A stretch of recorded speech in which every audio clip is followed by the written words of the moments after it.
자, 기도하고 시작하겠습니다. 하나님 아버지, 감사합니다. 오늘 생명의 삶 1기 두 번째 시간입니다.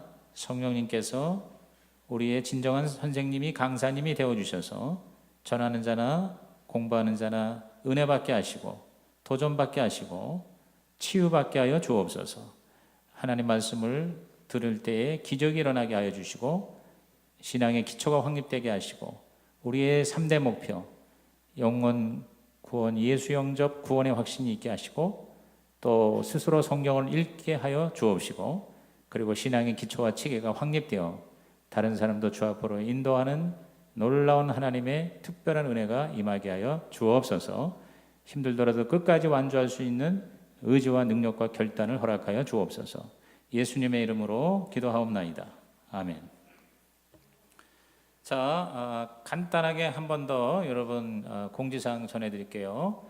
지난주에 강의 못 듣고 오늘 처음 오신 분 손 들어보세요. 오늘 처음 오신 분들, 자, 처음 오신 분은 잘 들으세요. 지난주 영상 강의를 들으셔야 됩니다. 지난주 영상 강의를 유튜브에서 성시교회 생명의 삶 이렇게 치면은 나오게 되어 있고 우리 교회 홈페이지에 올라가 있습니다. 그리고 여러분이 그 강의만 들을 게 아니라 우리 진도표하고 그 오리엔테이션이 있어요. 안내. 그래서 지난주에 못 받은 프린트물을 우리 행정실에서 목양실에 가서 받아가지고 가셔야 돼요. 그래서 거기 나와 있는 대로 여러분이 움직이셔야 됩니다. 예를 들어서 거기 출석이라든가 숙제라든가 또 성경 요약이라든가 이런 것들을 여러분이 숙지를 하셔야 됩니다. 그 다음에 세 번째는 제일 중요한 겁니다.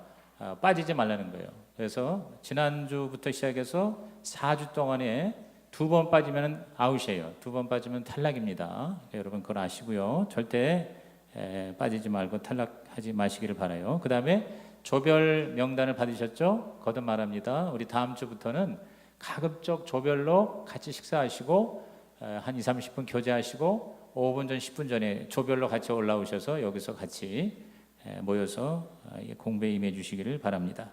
그 다음에 여러분 그 진도표를 보시면 지난주에 나눠드린 5주차는 주일날 하지 않습니다. 잘 들으세요. 지난주에 말씀드렸는데 잘 이렇게 기억을 못하는 분이 계신 것 같아요. 5월 29일 주일날 하는 거를 5월 28일날 토요일날 합니다. 그래서 토요일날 똑같은 시간에 오후 2시 반에 똑같은 시간에 토요일날 여기서 합니다. 자, 5월 28일 토요일이라고 그랬습니다.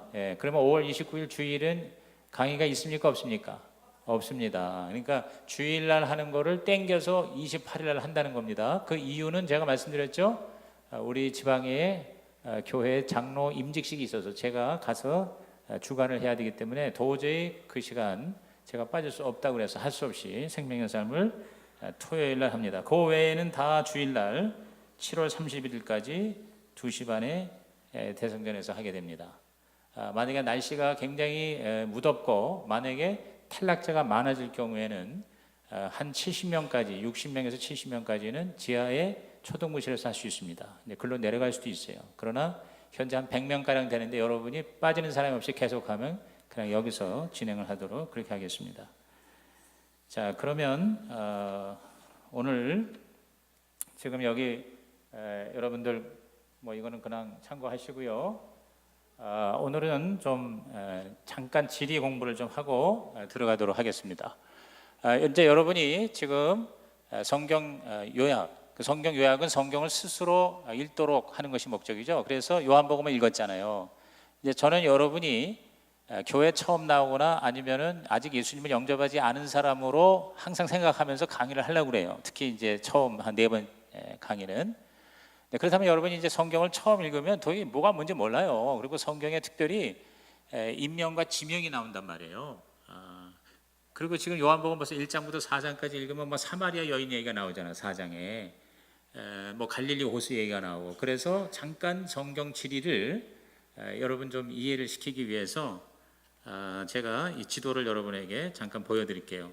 이 지도는 여러분이 성경책 뒷면이나 아니면 인터넷에 얼마든지 여러분께서 찾아볼 수가 있어요.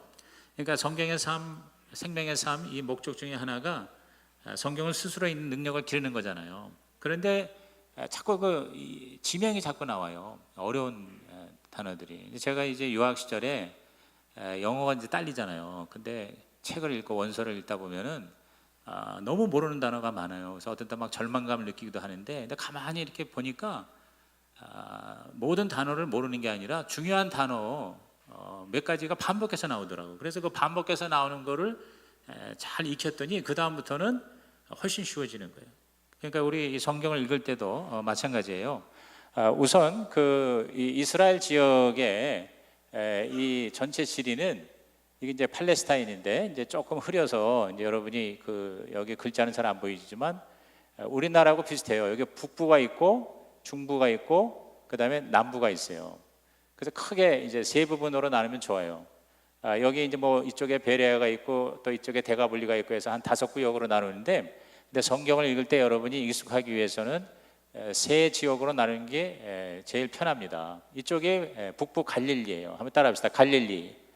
갈릴리가 북부요. 우리나라 뭐 함경도, 평안도, 이게 이제 이스라엘의 북부입니다. 그래서 이 갈릴리 지역의 요 호수가 바로 말 그대로 갈릴리 호수예요. 갈릴리 바다. 이 갈릴리 바다 중심으로 해서 이 갈릴리 지역. 이쪽은 이제 이스라엘 역사를 보면 우리 최전성기가 이제 다윗과 솔로몬이잖아요. 근데 사울 왕이 40년, 다윗이 40년, 그리고 솔로몬이 40년에서 합이 120년 동안 통일 왕국이었어요. 그런데 솔로몬이 죽고 난 다음에 그 밑에 있던 다윗 밑에 있던 여로보암 장군이 구테타를 일으켰다고. 그래서 12지파 중에 10지파를 몰고 북왕국을 세웠어요. 그 북왕국을 자기들이 전통이 있다 그래서 이스라엘이라는 이름을 가지고 나라를 세운 거예요. 그러니까 쉽게 말하면 이제 반역을 한 거지. 그래서 수도를 북왕국의 사마리아로 수도를 이제 삼은 거예요. 그리고 남왕국은 유다와 베냐민 지파만 나왔어요. 그래서 유다 지파가 가장 큰 지파인데, 그래서 남왕국은 그냥 유다 왕국 이렇게 해가지고 북왕국 이스라엘은 주전 722년에 아시리아, 성경에서는 아수르로 나옵니다. 아수르에 멸망당했고, 그 다음에 배가 한 50년 후인 주전 586년에 남왕국은 바벨론에 의해서 멸망을 당해요. 근데 그런 역사하고 지리를 가지고 있는데, 그래서 이 북쪽은 외적의 침입, 아수르, 바벨론이 다 이쪽으로 이렇게 침략을 했어요. 그래서 이쪽이 큰 제국들이 와서 사람들을 잡아가고 또 여기다가 자기 나라 사람들을 심고 해가지고 혼혈이 많아요. 가장 혼혈이 많은 데가 이 사마리아예요, 이 중부 지역. 그래서 이 사마리아는 너무 피가 섞여가지고 이 남왕국 유다 사람들은 특히 이 사마리아 사람을 제대로 인정하지 않았습니다. 그래서 이 사마리아를 직접 북쪽과 남쪽으로 왔다 갔다 하지 않고 이렇게 베레아 지역을 이렇게 돌면서 갔어요. 이렇게 우회했어요. 직접 만나기 싫다고. 그런데 여러분 이제 요한복음 4장 읽은 사람들은 사마리아를 직접 예수님은 지나가신 거예요. 지나가셔서 거기서 사마리아 여인을 만나서 구원을 시켜서 이쪽에 복음을 시켰죠. 그래서 이 중간이 사마리아, 그 다음에 요 남쪽을 유대 혹은 유다라고 그래요. 유다, 이 남부 지역입니다. 그리고 요게 이제 사해예요, 사해. 그래서 남쪽은 이제 예루살렘, 베들레헴, 이제 이쪽이 중심이고, 사마리아는 사마리가 있고, 근데 이 사마리아가 북왕국 이스라엘이 이렇게 같이 이렇게 포함이 되는데, 크게 3등분하면 따라합시다. 갈릴리, 사마리아, 유대, 이렇게 지리적으로 나뉜다. 이제 이런 정도로 여러분이 익히면 이제 여러분께서 성경을 읽다 보면 예루살렘, 뭐 또 갈릴리, 그리고 가버나움이라는 게 많이 나오는데, 예수님께서 이 세 지역 중에 태어나기는 이 남쪽 베들레헴에서 태어났죠. 그러다가 저쪽 이 애굽으로 피신 갔다가 돌아와서 소년 시절 이후 성장하는 데는 이 갈릴리예요. 이 가버나움이 이 갈릴리의 중요한 항구 도시예요. 그래서 가버나움 중심으로 그러니까 나사렛 동네에서 살다가 사역은 주로 이쪽에서 했어요, 지방에서. 그러다가 십자가에 돌아가시기 직전에, 특히 일주일 전에 이 북부 지방에서 사역을 하시다가 이 예루살렘에 오시는 거예요. 예루살렘에 입성하셔서 여기서 일주일 집중적으로 사역하시다가 십자가에서 달려 돌아가시죠. 그래서 예수님의 주 무대는 태어나기는 남쪽이지만 주로 북쪽이에요. 북쪽. 그래서 여러분이 성경을 읽다 보면 북쪽, 특히 복음서에 보면은 갈릴리 지방에 대한 인명 지명이 많이 나오게 됩니다. 자, 그렇게 여러분께서 지명을 대강 파악을 하신 후에 여러분이 숙제해온 거 이거 우리 생명의 삶 교재에다 펴주십시오. 자, 숙제는 자기가 자기 숙제를 자기가 숙제 검사를 하도록 하겠습니다. 이 많은 사람을 다 검사를 할 수가 없으니까 내가 여러분을 믿고 여러분이 숙제를 다 했다고 믿고 숙제 검사를 하도록 할게요. 여러분 지난주에 서론 공부한 거죠? 신앙생활에서 가장 중요한 거 해가지고 마태복음 22장 34절에서 40절에서 예수님께서는 신앙의 핵심은 무엇이라고 말씀하셨습니까? 자, 거기 뭐라고 썼어요? 첫째, 하나님과의 수직적인 관계. 둘째는 이웃과의 수평적인 관계. 그래서 그림도 거기 나와 있죠. 자, 2번, 이것과 같은데라는 말의 뜻은 무엇일까요? 그 안을 어떻게 채웠어요? 하나님 사랑과 이웃 사랑은 어떻게 하다? 동일하다. 이와 같다는 말은 동일해요. 다 똑같이 중요해요. 그런데 우선순위가 다르다 그 말이에요. 그 다음에 3번에 인간에게는 진정으로 이웃을 사랑할 능력이 없습니다. 이웃을 사랑할 수 있는 유일한 길은 하나님의 사랑이 우리를 통해서 이웃에게 흘러가는 것뿐입니다. 그러면 이걸 로마서 7장 18절 여러분 찾아가지고 나는 내 속에 곧 내 육신 속에 어떤 것이 선한 것이 깃들여 있지 않다는 것을 압니다. 거기다가 답을 선이라고 쓰면 되는 거죠. 그렇죠? 이렇게 쉬운 숙제 여러분 어디 가서 한번 해봤습니까? 세계에서 제일 쉬운 숙제를 우리가 하고 있는 거예요. 자, 그 다음 페이지 보면 4번 하나님은 우리에게 무엇을 명령하실 때에는 두 가지 이유 때문입니다 해서 자 1번 하나님의 성품이 그렇기 때문에 그렇게 되라는 것입니다 해서 베드로전서 1장 16절에 뭐라고 그랬어요? 내가 뭐하니? 거룩하니 너희도 뭐하라? 거룩하여라. 그러니까 하나님은 우리에게 어떤 명령을 할 때 그때 하나님께서 그냥 무턱대고 하는 게 아니에요. 우리가 할 수 없는 걸 하는 게 아니라 먼저 하나님의 성품이 그렇기 때문에 명령해요. 그 다음에 두 번째는 하나님이 이미 그렇게 하고 계시기 때문에 성품과 함께 사역. 그래서 거기 에베소서 4장 32절에 하나님께서 그리스도 안에서 여러분을 뭐 하신 것 같이? 용서하신 것 같이 서로 뭐 하라? 용서하십시오. 맞아요? 여러분이 성경을 찾아서 읽고선 답을 써야 돼요. 근데 용서라고 돼 있어요? 네. 근데 그걸 그냥 성경 안 찾아보고 그냥 사랑이라고 쓴 사람도 있죠? 뭐 잘못된 건 아니에요. 그러나 에베소서 4장 32절을 세번역 성경을 가지고 찾아서 거기다가 괄호 넣는 거라고. 자, 그 다음에 2번 신명기 4장 24절에서 질투. 자, 하나님은 질투하시는 하나님이라고 지난주에 마지막 말씀이었죠. 근데 그 질투는 뭐예요? 여기 세 가지 중에서 정열적인 사랑이겠죠. 정열적인 사랑. 제일 좋은 말이니까 그거 하면 답이 됐어요. 자, 숙제 끝이죠. 그렇죠?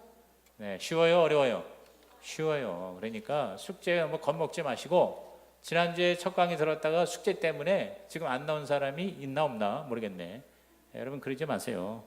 그 다음에 이제 이걸 덮어두세요. 그리고 이제 집에 가져가서 오늘 공부한 게 죄하고 하나님의 사랑인데 그거 오늘 강의 듣고 집에 가셔서 성경책 찾아가면서 오늘 강의한 거 여러분 노트한 거 정리하면서 여러분이 숙제를 하면 내가 볼 때 15분도 안 걸려요. 15분도 한 20분 한 과에 10분 정도밖에 안 걸릴 것 같아요. 그러면 한 20분이면 되잖아요. 그리고 나머지 시간은 여러분께서 성경을 세번역 성경 가지고 읽으면서 그걸 요약하면 됩니다. 자, 그러면 오늘의 주제는 바로 여기 지금 이렇게 나오네. 이걸 다시 한번 여러분 해드릴게요. 복습을. 지금 여기 갈릴리 이제 시원하네 이제. 그 다음에 사마리아, 여기 사마리아, 갈릴리, 사마리아, 유대 이렇게 돼 있어요. 자, 북부, 중부, 그 다음에 남부죠. 그렇죠? 자, 오늘의 주제는 뭐라고요? 죄요, 죄. 자, 우리가 지난 주에 관계, 하나님과의 관계, 사람과의 관계, 그 관계는 뭐냐면 사랑의 관계예요. 근데 그 하나님과의 관계 사랑, 또 사람과의 관계 이 사랑, 이것이 우리에게 안 되는 이유가 뭐냐? 안 되는 이유가 바로 오늘 첫 번째 주제인 바로 이 죄의 문제입니다.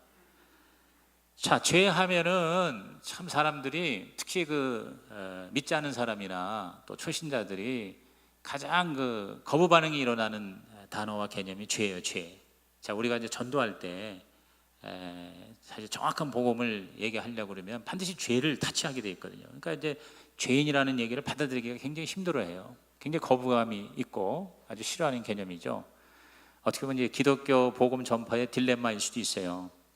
근데 여러분 이 죄를 반드시 다루고 가야 됩니다. 왜냐하면 우리가 이 의사가 어떤 병을 치료하려면 첫째 진단을 해야 되잖아요. 진단.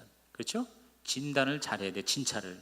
그러고 나서 처방을 잘 마련해야 병이 낫지 않습니까? 오늘 우리 인생에 최고의 병이 있어요. 인생에 가장 큰 문제가 있어요. 여러 가지 문제, 개인적인 문제, 사회적인, 가정적인, 국가적인 이런 모든 문제, 이 나타나는 이 증상으로서의 문제의 그 근본 원인이 뭐냐면 바로 뭐예요? 죄예요, 죄. 그래서 이거를 다루지 않고는 우리가 하나님의 나라에, 하나님의 세상에 들어갈 수가 없는 거예요.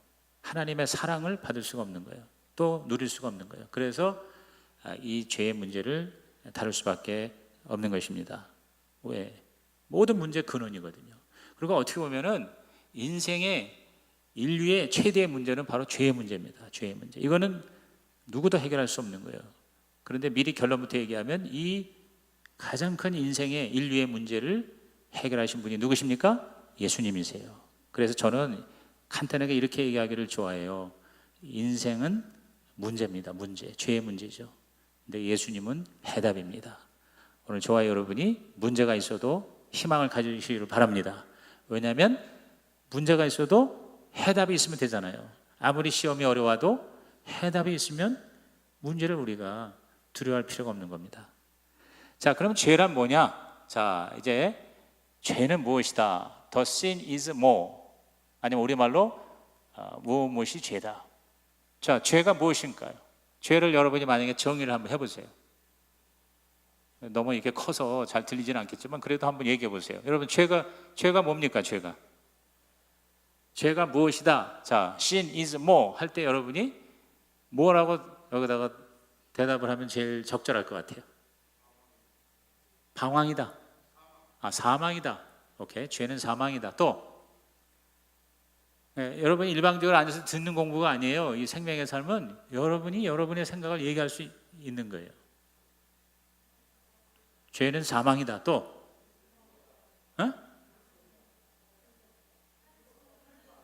손 들고 얘기해봐. 너무 안 들려.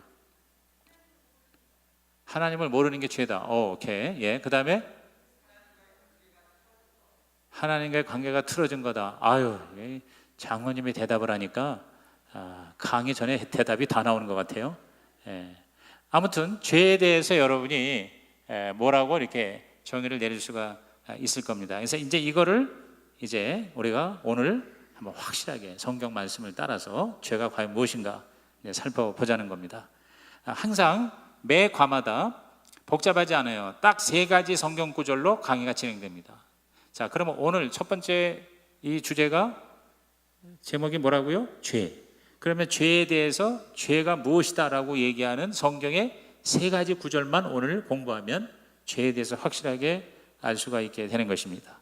자, 그래서 먼저 이 3가지 구절이 요거예요. 요한일서 3장 4절, 야고보서 4장 17절, 로마서 14장 23절인데 먼저 요한일서 3장 4절입니다. 자, 우리 세번역 성경 여러분 가지고 있는 성경 다 펴서 요한일서 우리 3장 4절을 우리 다 찾아봐 주세요. 자, 요한일서는 저 뒷부분에 있습니다. 자, 페이지로 요한일서 3장 4절은 몇 페이지일까요? 372페이지예요. 자, 여러분은 이미 다 예수 잘 믿는 사람이고 또 여기 교회 중직자도 많아서 금방 찾지만 처음 예수 믿는 사람이나 또 안 믿는 사람은 찾기가 쉽지 않아요. 그래서 페이지를 꼭 얘기를 하려고 해요. 자, 372페이지에 요한일서 3장 4절이 있습니다.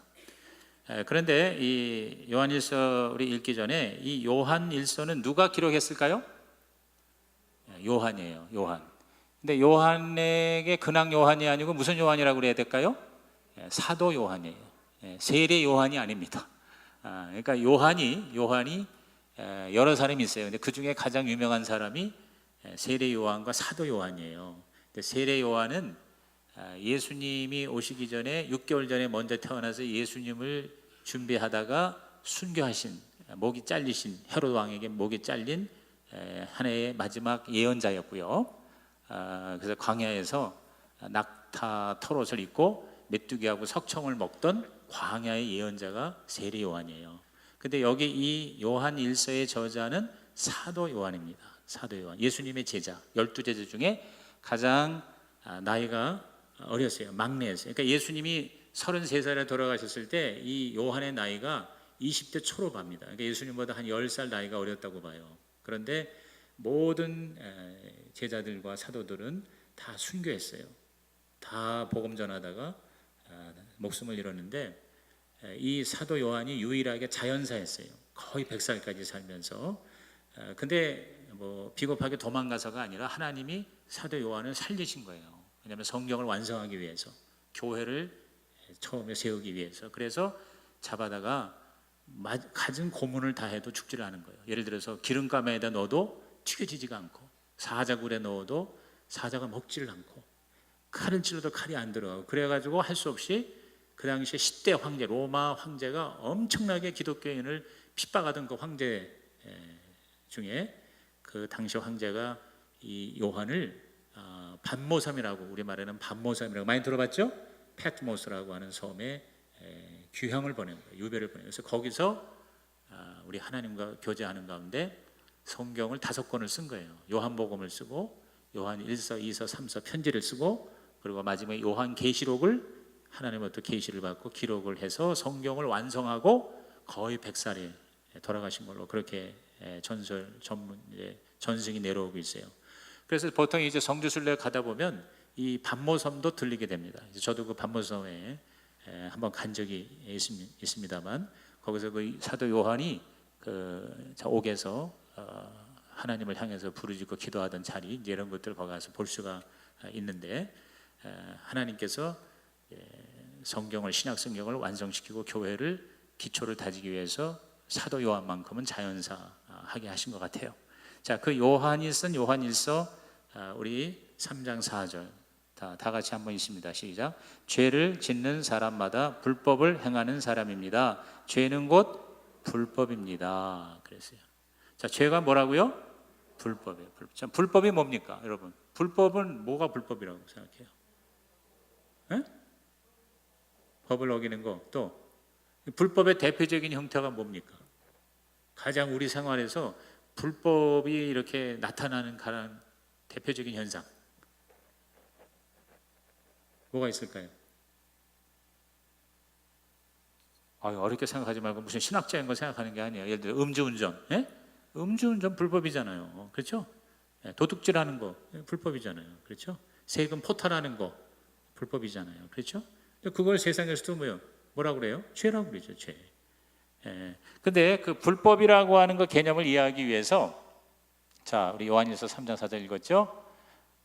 뭐가 죄다고요? 불법이 죄다. 자, 불법이 죄예요. 자, 첫째 죄는 뭐라고요? 불법. 성경에 법이 아닌 불법이라고 그랬어요. 자, 그런데 불법이라는 말이 헬라어로 아노미아 이렇게 얘기합니다. 따라합시다. 아노미아.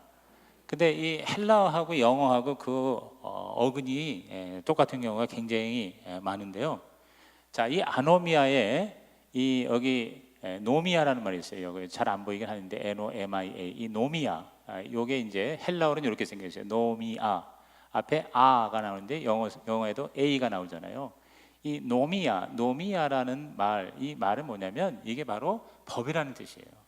노미아의 노미아가 바로 법입니다. 그래서 여기 거기에서 어근이 나와서 예를 들어서 아스트로노미 하면 천문학. 이 아스트로라는 게 바로 별이라는 뜻이에요. 별. 아스트로노미아. 헬라어는 그래요. 근데 영어는 아스트로노미 그래요. 그러니까 아스트로노미 하면은 천문학, 즉 별에 관한 법, 별의 법칙, 우주의 법칙이니까 천문학이라고 얘기하는 거죠. 자, 에코노미라고 하는 이 영어의 경제라는 단어도요, 오이코스, 이 노미아가 법이잖아요. 노미가 다 법이에요. 근데 이 에코라는 말은 오이코스라는 헬라어에서 나왔어요. 이 오이코스가 지난번에 여러분 그 어느 목사님 오셔가지고 오이코스 전도부 얘기했죠? 그 집이란 뜻이에요. 오이코스가 집. 그러니까 이 집을 이끌어가는 어떤 그 법, 이 삶을 이끌어가는 법에서 이제 먹고 사는 그런 법이 경제예요, 경제, 에코노미.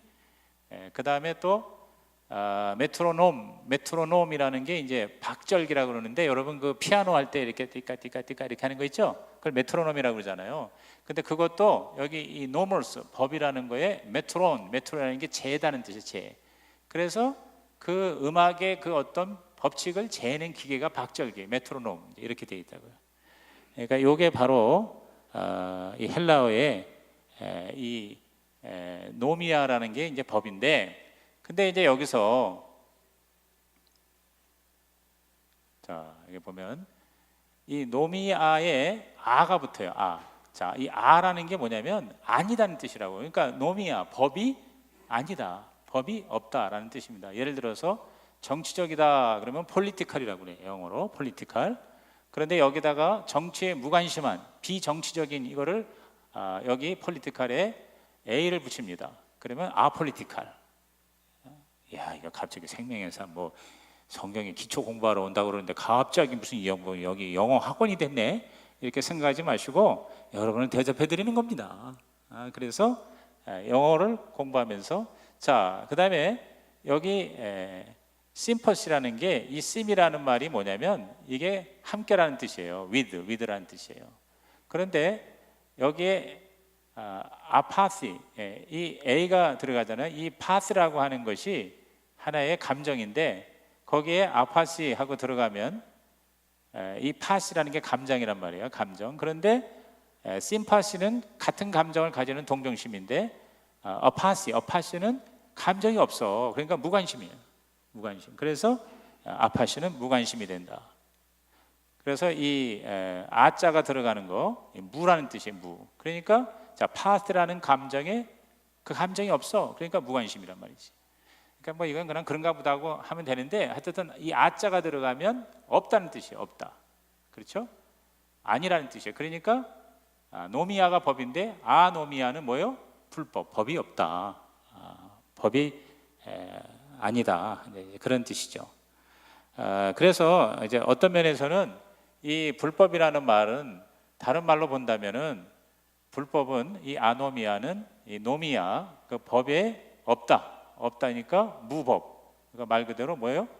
무법자가 되는 거예요. 무법이 바로 죄예요. 그러니까 불법이 죄라는 말은 다른 말로 말하면 무법이야. 난 죄가 없어. 나는 관심이 없어. 나는 뭐 법이 있다고 그러지만 그 법에 대해서 나는 관심이 없다. 내 마음대로 한다. 그게 바로 뭐예요? 그게 죄라는 거죠. 그게 불법이라는 거죠. 그래서 지금 여기 이 무법이라는 말을 하는데, 여러분이 무법하면은 생각나는 단어가 뭘까요? 무법하면 무법자. 예. 무슨 무법자? 황야의 무법자. 예. 야. 김원호 집사님이 제일 먼저 말하는 거 보니까 옛날 아마 서부 영화를 많이 보신 것 같아.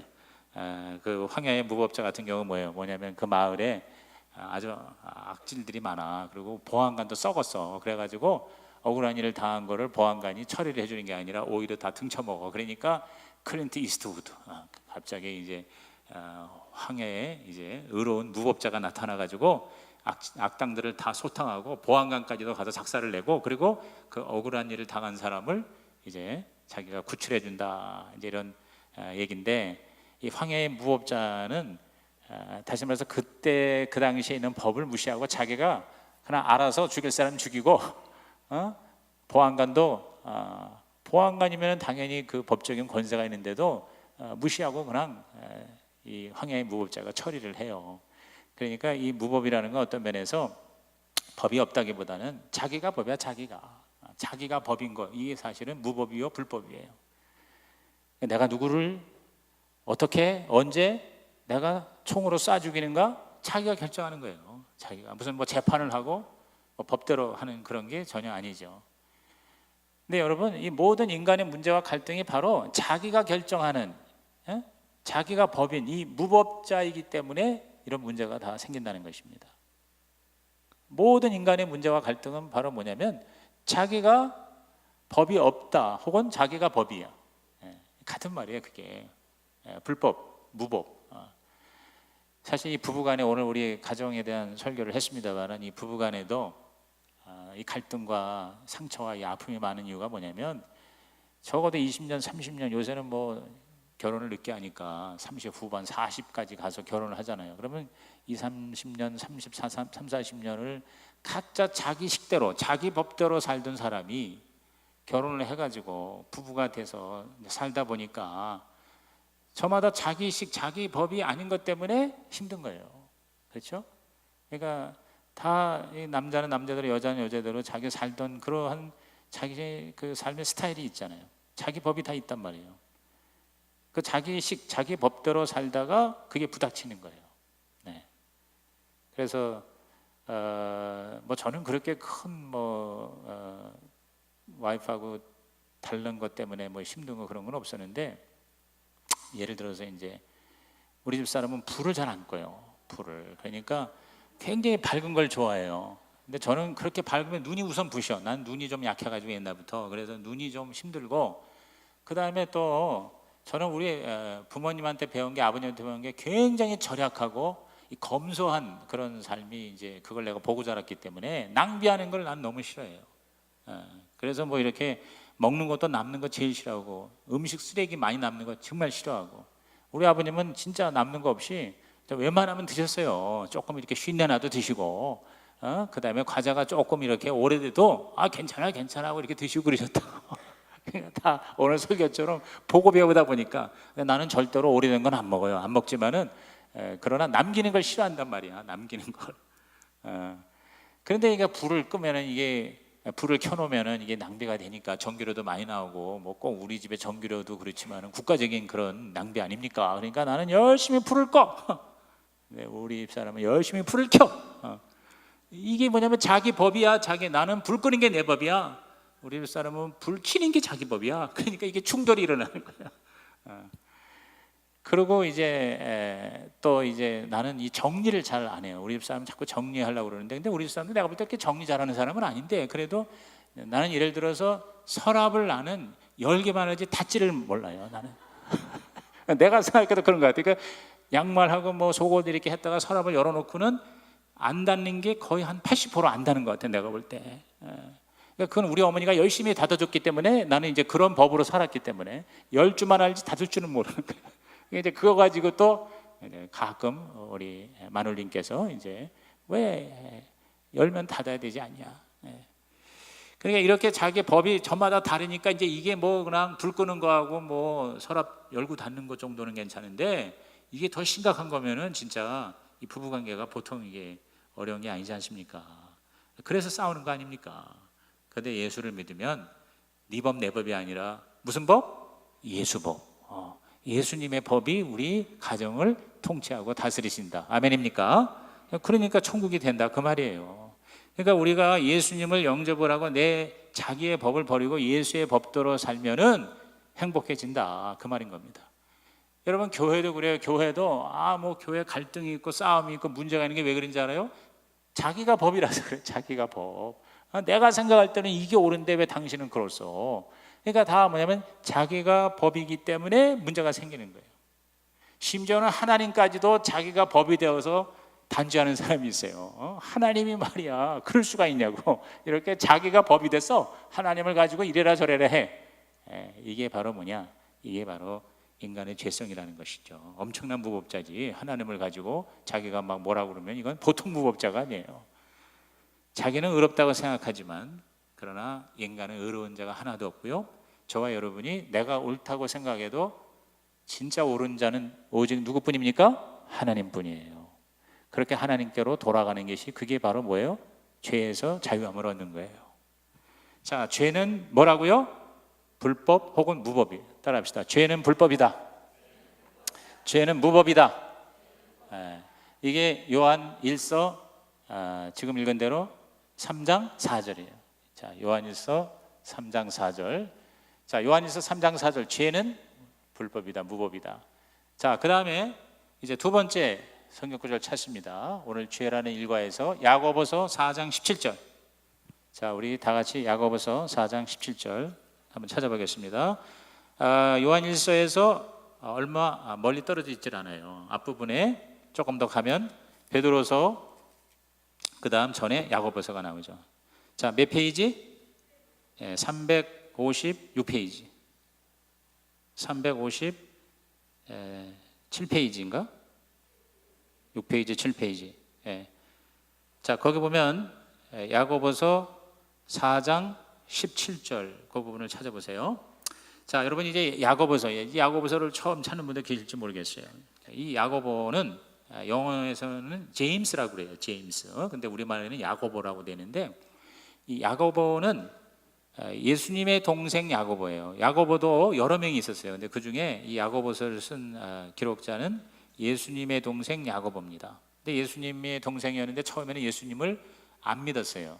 예수님에 대해서 굉장히 불만이 많았어요. 뭐 그럴 법도 해요. 뭐 형이 말이야, 동생이 6명 이상이나 되는데 동생들 건사하거나 앞길을 갖다가 뭐 이렇게 준비해주는 하지 않고, 어머니 홀로 남았는데 어머니 이렇게 보살펴드리지 않고 갑자기 말 어느 날 계시를 받았다고 그러더니 30살이 되더니 말이야 집을 나갔네. 가출을 하고 나가더니 무슨 거지 같은 말이야 어부들 끌고 다니면서 하나님의 나라를 전파하다가 그러다가 걸려가지고 십자가에 죽었다니까. 이게 참, 이 동생의 입장을 볼 적에는 이 자기 형이 미쳐도 한참 미친 거야. 그래가지고 처음에는 자기 형을 굉장히 무시하고 형을 미친 사람 취급했어요. 그런데 이 야고보도 예수님이 십자가의 죽음을 목격했고 그 다음에 부활, 예수님의 부활을 경험하고 나서 성령 받고 나서 여러분 이 야고보도 예수님의 제자가 된 거예요. 이제 예수님이 이미 부활하셔서 승천하셨는데 이제 그 부활하신 예수님, 승천하신 예수님의 제자가 돼서 그 당시에 사도가 됐어요. 사도 야고보도.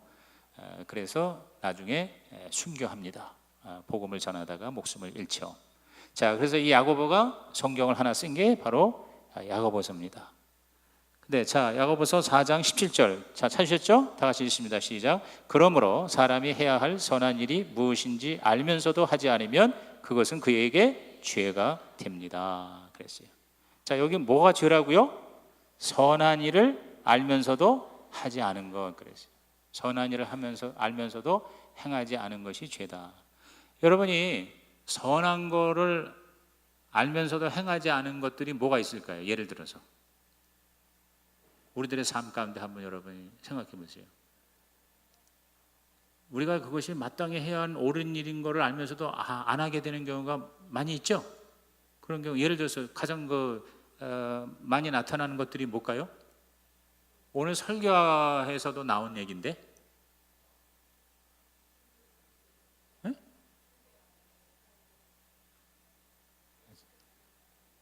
뭐를 안 하는 거? 복음을 전하지 않는 거? 네.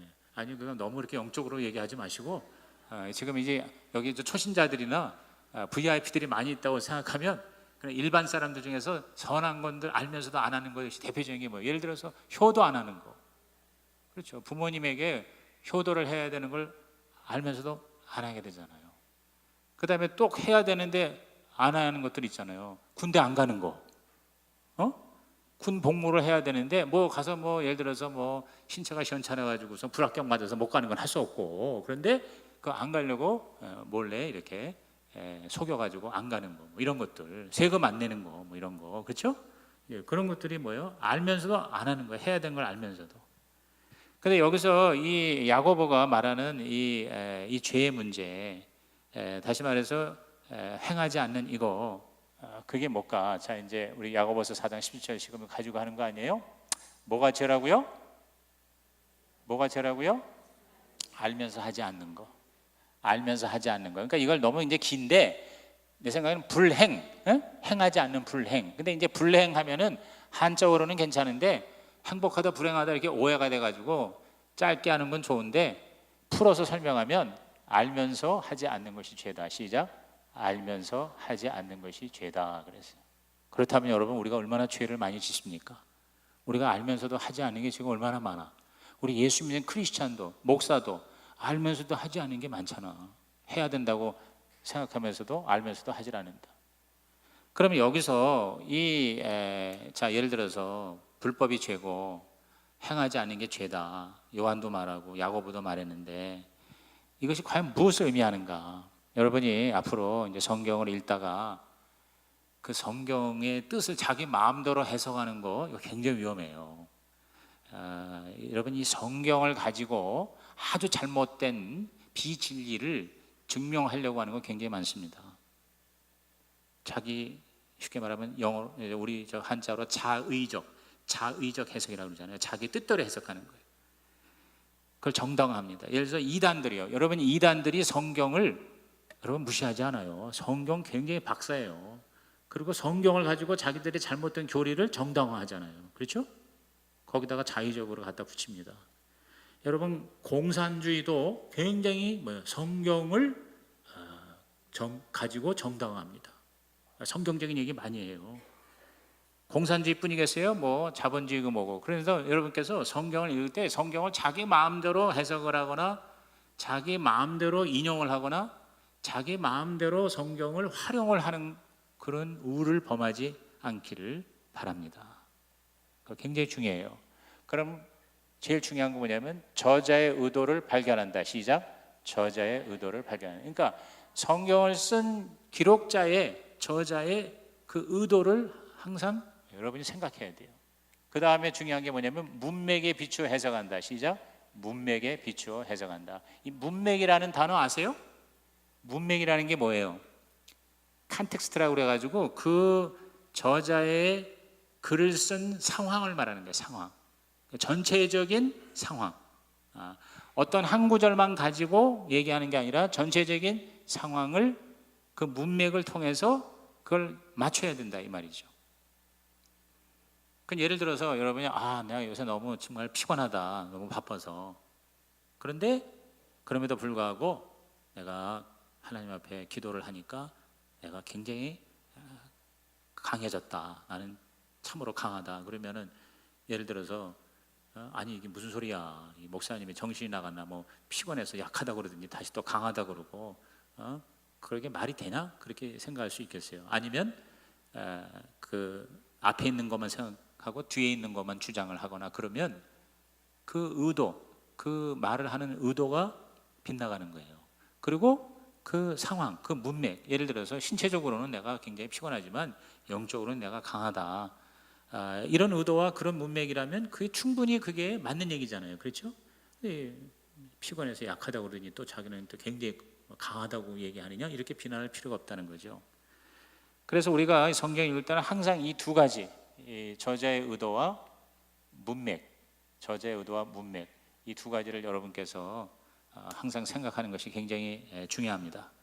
자, 그렇기 위해서 그것을 우리가 제대로 활용하기 위해서 자, 우리 아까 읽은 야고보서 4장 17절 요거 한 절만 읽지 말고 이러한 말씀이 나온 이유가 뭘까? 상황을 보는 거예요. 자, 17절에 그러므로라는 말이 나오잖아요. 그러므로 결론이 나왔잖아요. 그러면 앞에 어떤 것이 있게 그러므로인가? 그러면 13절부터 읽어봐야 돼요.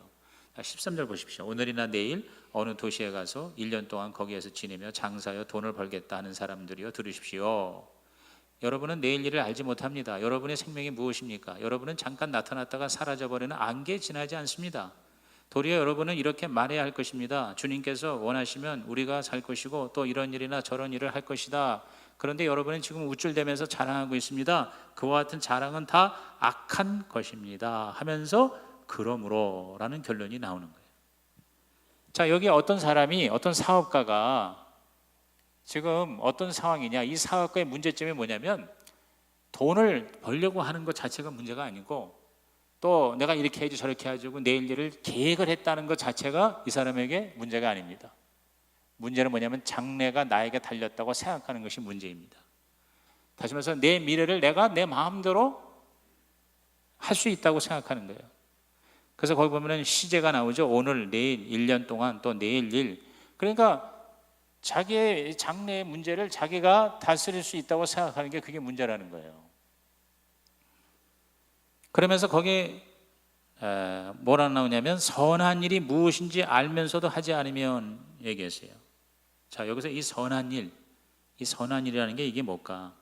지금 이 포인트가 뭐냐면요, 자기가 이렇게 할게 저렇게 했다 하면서 자기가 자신감을 가지고 내일 일, 내 미래를 내가 이렇게 하리라 이렇게 생각을 합니다. 다시 말해서 자기 미래, 자기 운명, 자기가 할 수 있다고 생각하는 이것이 바로 하나님 앞에 문제가 된다는 거예요. 우리의 미래가, 나의 내일이 나에게 달려 있는 게 아니라 누구에게 달려 있어요? 하나님에게 달려 있어요. 하나님에게. 그래서 여기서 이미 야고보는 우리에게 힌트를 주죠. 다시 말해서 뭐냐면 우리가 내일 얘기하고 1년 얘기하고 미래를 얘기하지만 그러나 우리가 그 내일 일을 보장할 수 없다는 거예요. 우리가 알 수가 없다는 거예요. 그렇죠? 여러분, 갑작스러운 사건 우리가 알 수 있어요? 내가 갑자기 어떤 교통사고를 당한다든가, 어제 10시 반에 우리 지방의 목사님이 심장마비로 가셨어요. 그럼 여러분, 우리가 내일 일을 알 수가 없어요. 우리 단 한순간도 내 앞길을 우리는 알 수가 없다는 겁니다. 그래서 여기서 우리가 깨닫는 게 뭐냐면 선과 악의 이 본질이, 선이라는 게 뭐고 악이라는 게 뭔가. 자, 선한 일이라는 게 뭐냐? 장래가 나에게 달려있지 않다고 인정하는 것. 내가 아니라 누굽니까? 하나님에게. 나는 내 미래를 내가 보장할 수 없다. 하나님에게 달려있다. 이것이 진정한 선이라는 거예요. 악이란 뭐냐? 악, 즉 죄라고 하는 거는 바로 장래가 나에게 달려있다고 생각하는 거, 그리고 내가 계획하면 그대로 될 것이라고 생각하는 것, 그것이 바로 악이라는 것이죠. 다시 여기 보세요. 선하다는 거는 장래가 나에게 달려있지 않다고 인정하는 것. 다시 말해서 하나님에게 달려있다. 이게 선이라는 거예요. 하나님이 절대적인 선이 되고, 악은 뭐냐면 나에게 달려있다고 생각하고 내가 계획하면 그대로 될 것이라고 생각하는 것. 거기서부터 모든 이 죄의 악의 문제가 비롯된다는 거죠. 그래서 죄의 정의는 내가 법이다 하는, 지금까지 얘기한 걸 다시 정리합니다. 내가 법이라고 생각하는 거예요. 장래가 나에게 달려있다고 생각하는 것, 이게 바로 죄라고 정의할 수 있어요. 이 야고보서가 얘기하려는 게 뭐냐면 결국 죄라는 거는 내가 법이고 내 마음대로 할 수 있고, 더 나아가면은 내가 뭐예요? 내가 하나님이라는 거예요. 내가 하나님이라는 거. 이게 바로 뭐예요? 가장 무서운 죄예요. 15절 16절 다시 읽어보세요. 도리어 여러분 이렇게 말해야 할 것입니다. 주님께서 원하시면 우리가 살 것이고 또 이런 일이나 저런 일을 할 것이다. 자, 앞에 13절과 14절은 악을 얘기하는 거예요. 죄를 얘기하는 거예요. 15절은 선을 얘기하는 거예요. 다시 말해서 내 앞으로의 운명, 내 일생, 내 앞으로의 미래가 내가 하면 된다. 이건 하나님 앞에 이것이 바로 죄가 되고 악이 되는 거예요. 그러나 15절 같이 주님이 원하시면 우리가 살게. 다시 말해서 하나님에게 달려 있습니다. 이렇게 얘기하는 것이, 그것이 바로 하나님 앞에 선이다. 그러므로 17절에 사람이 해야 할 선한 일이 무엇인지 알면서도 하지 않는 것. 다시 말해서 하나님을 의지하지 않는 것, 하나님께 내 자신을 맡기지 않는 것, 그것이 바로 뭐예요? 죄가 됩니다 하는 거예요.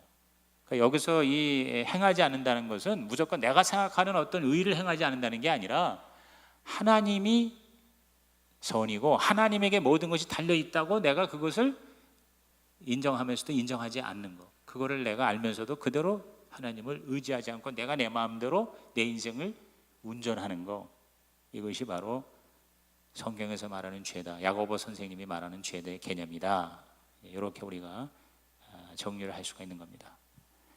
자, 이제 마지막으로 세 번째, 자, 요한 1서 3장 4절 불법이라고 그랬죠. 야고보서 4장 17절 우리가 선을 알면서도 행하지 않은 거라고 그랬어요. 자, 이제 세 번째는 로마서 14장 23절입니다. 자, 우리 로마서 14장 23절로 넘어갑니다. 자, 로마서는 조금 더 앞으로 나가야 됩니다. 자, 로마서 245페이지예요. 네, 우리 로마서 14장 23절.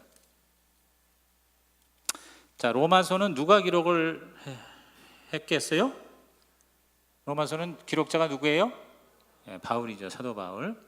사도 바울이 이제 사도가 된 다음에 로마 교회에 편지를 쓴 게 바로 로마서입니다. 자, 여기서 이 바울이 말하는 이 죄, 이걸 한번 우리가 이제 세 번째로 찾아보는 겁니다. 로마서 14장 23절입니다. 다 찾으셨어요? 자, 우리는 다 같이 한번 읽어봅니다. 시작. 의심을 하면서 먹는 사람은 이미 단죄를 받은 것입니다. 그것은 믿음의 근거에서 한 것이 아니기 때문입니다. 믿음에 근거하지 않는 것은 다 뭐라고요? 죄입니다. 자, 거기다 밑줄치세요. 믿음에 근거하지 않은 것이 다 죄입니다. 간단한 한자로 말하면 불신이죠. 불신. 처음에는 불법, 둘째는 불행, 행하지 않는 거. 그 다음에는 불신, 믿지 않는 것이 바로 죄다, 이렇게 얘기할 수 있어요. 여기서 이 바울의, 자, 아까 우리가 성경을 해석하는 두 가지 원리가 뭐라고 그랬죠? 첫째가 기록자의 의도, 저자의 의도를 파악해야 된다. 그 다음에 두 번째는 문맥, 그 문장의 문맥을 우리가 살펴야 된다. 그래서 여러분이 성경 읽을 때는 꼭 그 한 구절만 읽지 말고요, 전체를 이렇게 앞부분 뒷부분을 좀 읽는 게 필요합니다. 그래서 자, 여기 우리 로마서 14장에서도 우리 한번 그 앞부분부터 이렇게 한번 보세요. 예를 들어서 바울의 의도를 확실히 하기 위해서 13절부터 한번 보세요. 자, 그러므로 이제부터 서로 남을 심판하지 마십시다. 형제 자매 앞에 장애물이나 걸림돌을 놓지 않겠다고 결심하십시오. 내가 주 예수 안에서 알고 또 확신하는 것은 이것입니다. 무엇인지 그 자체로 부정한 것은 없고 다만 부정하다고 여기지는 그 사람에게는 부정한 것입니다. 그대가 음식 문제로 형제 자매의 마음을 상하게 하면 그것은 이미 사랑을 따라 살지 않은 것입니다. 음식 문제로 그 사람을 망하게 하지 마십시오. 그리스도께서 그 사람을 위하여 죽으셨습니다. 하면서 이제 16절부터 쭉 이제 이렇게 나가서 이제 23절까지 이렇게 내려가잖아요. 뭐 이걸 시간 관계상 다 읽을 수는 없고 여러분이 나중에 집에서 읽어보세요. 근데 여기서 이제 이게 뭐냐면요, 그 유대인들이 제일 금하는 그런 풍습, 이제 성경에서 유래되긴 했지만 그런 것 중에 하나가 뭐냐면 돼지고기를 안 먹는 거예요.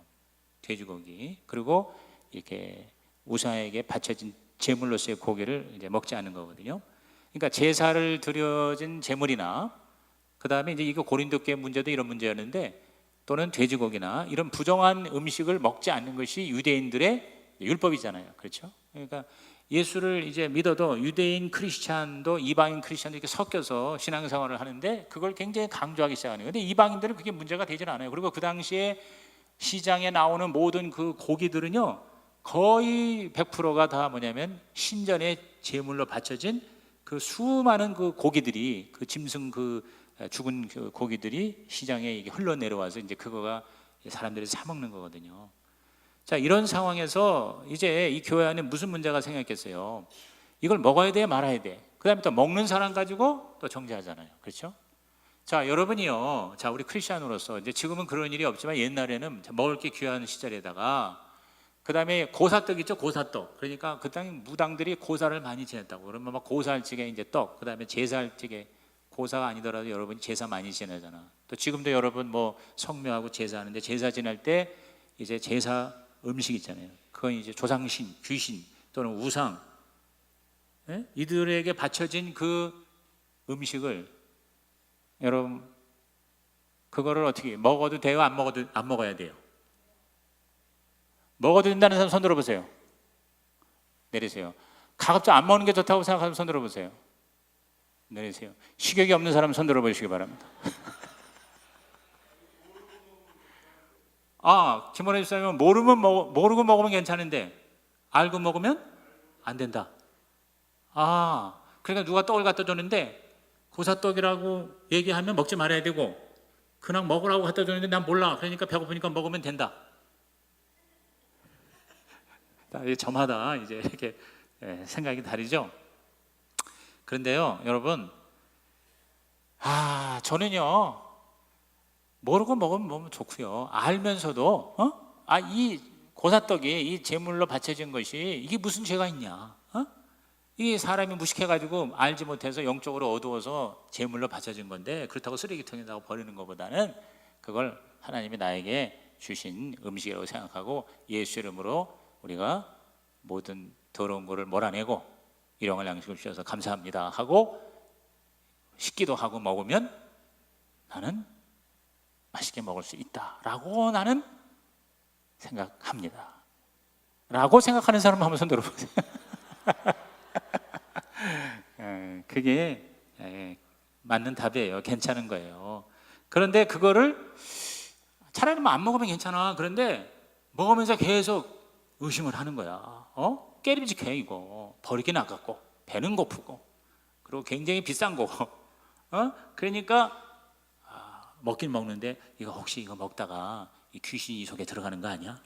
아니면 하나님께서 화가 나셔가지고 나를 갖다가 저주하시는 거 아니야? 이렇게 의심하면서 깨림직하면서 먹으면은 그게 죄가 될까요, 안 될까요? 죄가 된다고 생각하는 손 들어보세요. 죄가 안 된다고 생각하는 손 들어보세요.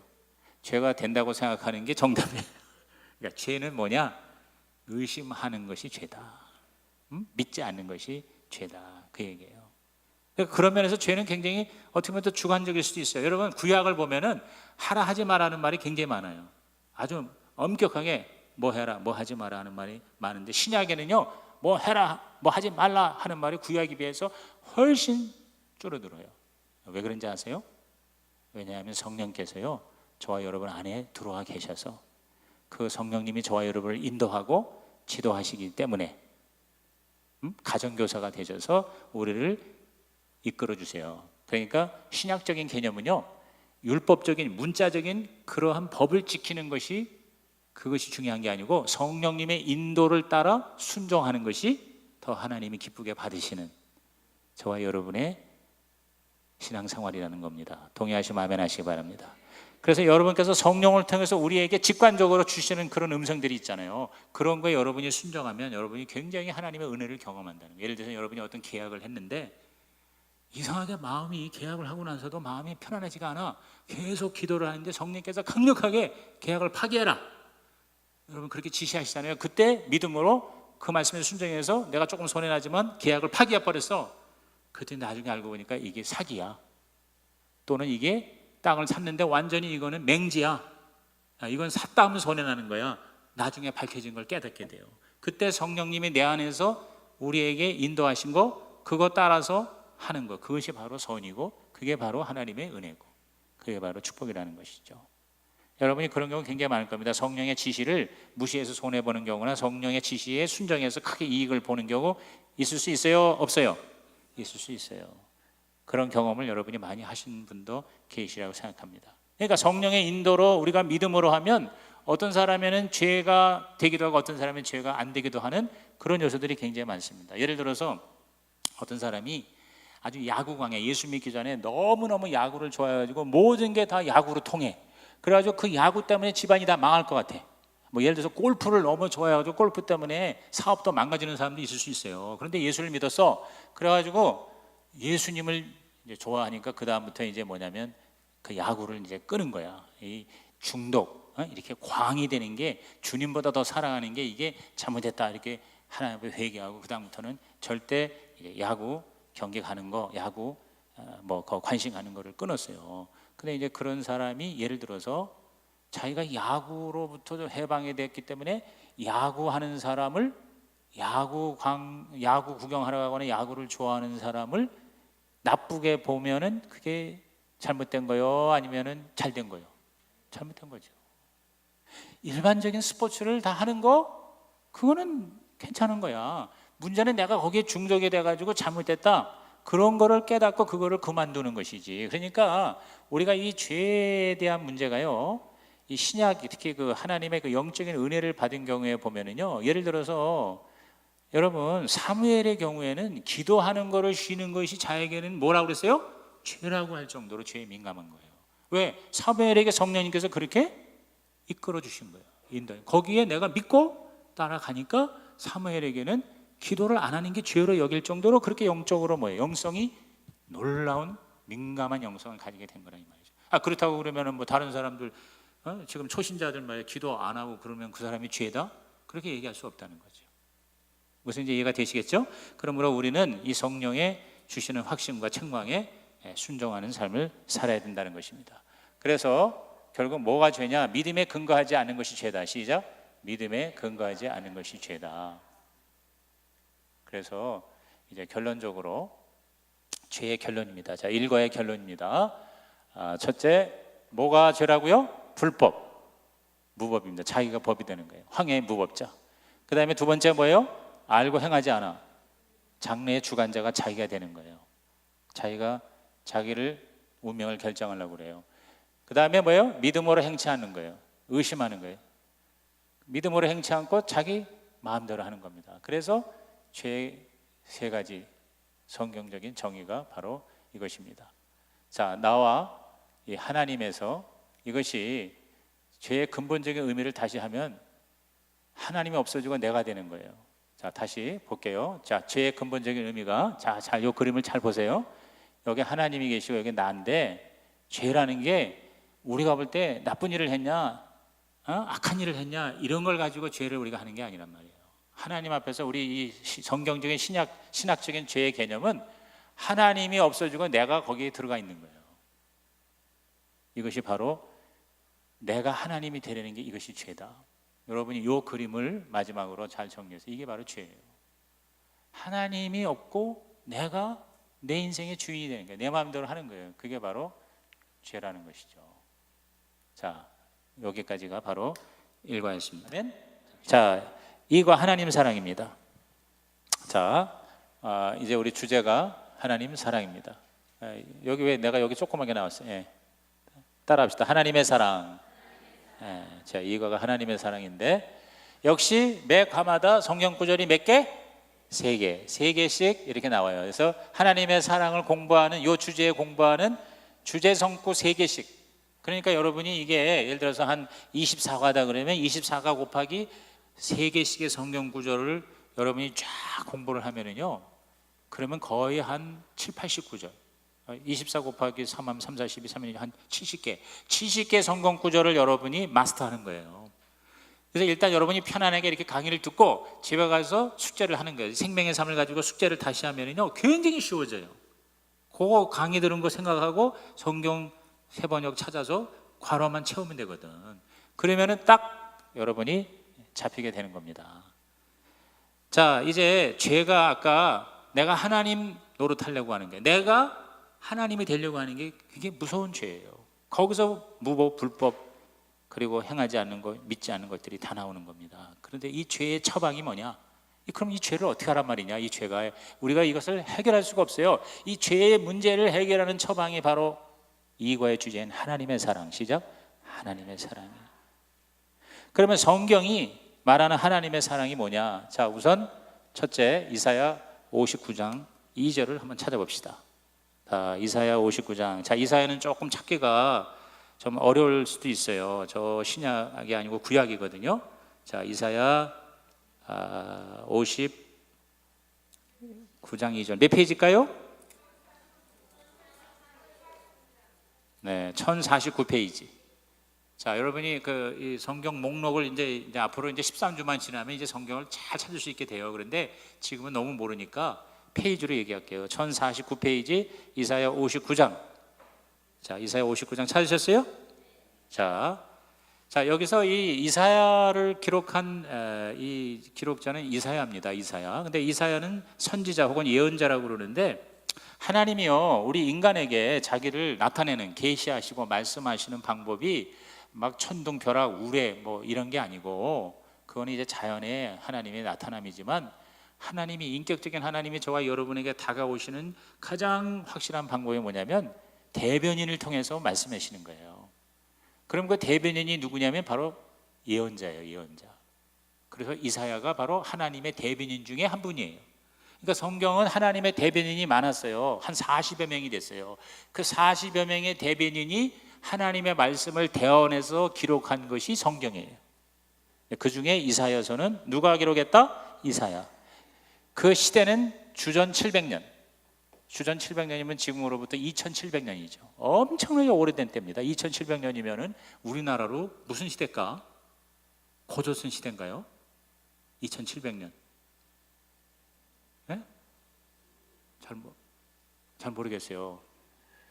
뭐 삼국시대도 뭐 6세기 7세기니까 2700이면 주전이 지게 되면 뭐 발해 시대야 뭐야.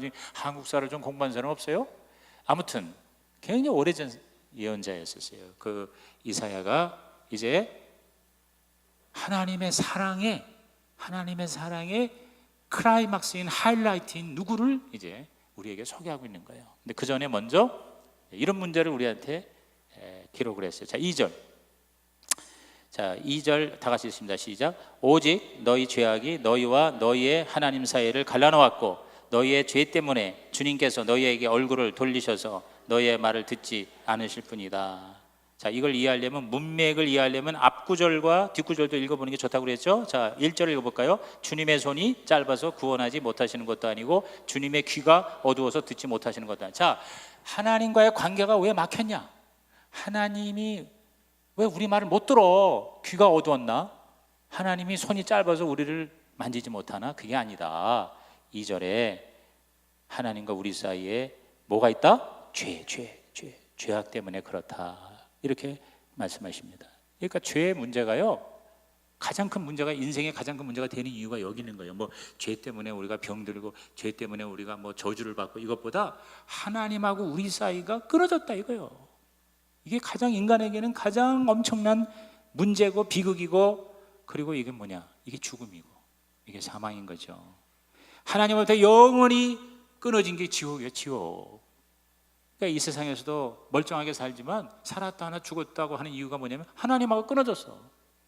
자, 저와 여러분은요, 하나님하고 관계가 회복돼 가지고, 또는 하나님에 대해서 관계가 회복하기 위해서 지금 오늘 아침부터 와서 봉사하신 사람 있고, 예배 드리고 나서 지금 말이야 밖에 지금 청년부하고 중고등부는 가서 지금 공차로 갔는데 여기 지금 여러분 앉아 있어요.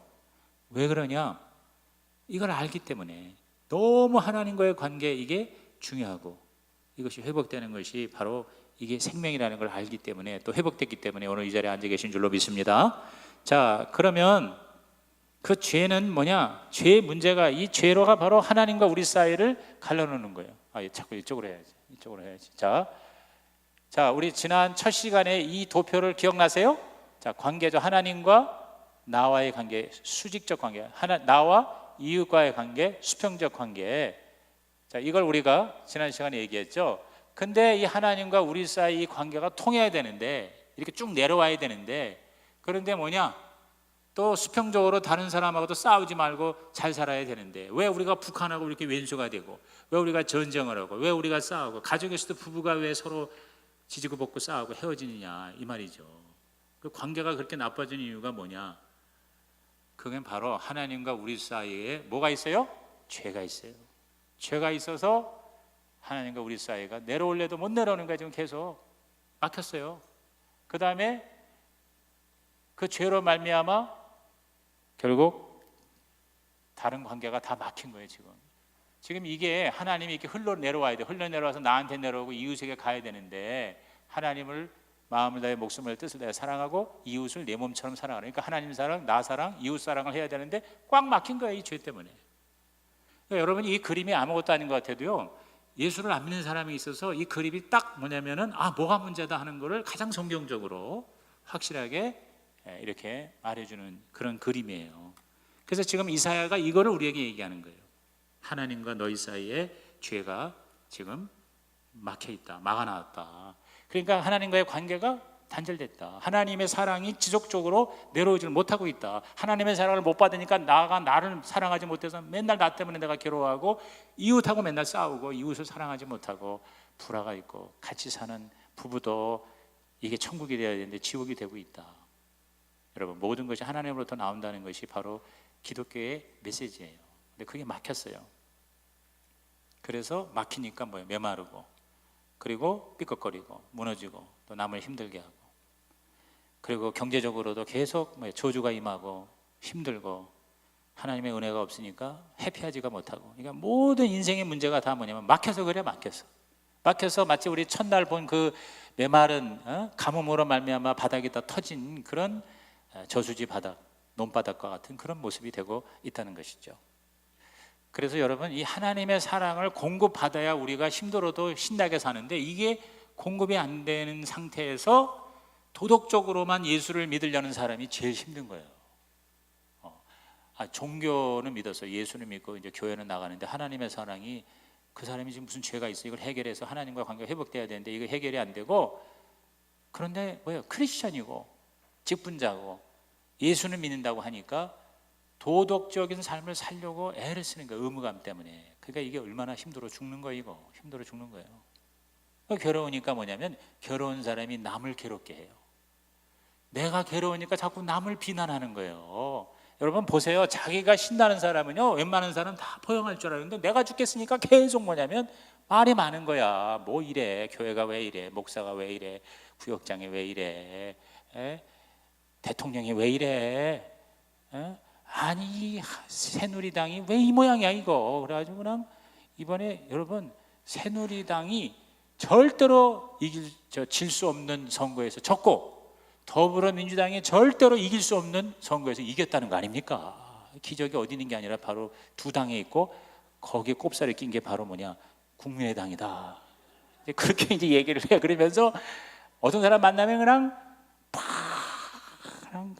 그냥 침을 튀기면서 막 당을 막 싸잡아서 욕을 하고 막 그냥 당 대표 그다음에 박 대통령 뭐 그러면서 그냥 막 거품을 물고 막 욕을 해대. 그 왜 그런지 아세요? 그 사람 자기가 죽겠거든. 자기가 괴로우니까 남을 자꾸 이렇게 얘기하고 비난하는 거예요. 여러분 그 동성애에 대해서 그냥 막 악이요 뭐 하면서 그냥 오바를 하면서 난리치는 사람이 알고 보니까 그 사람이 동성애자래.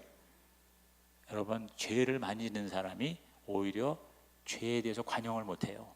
그리고 죄 짓는 사람을 비난하고 비판하는 경우가 많이 있을 수가 있어요.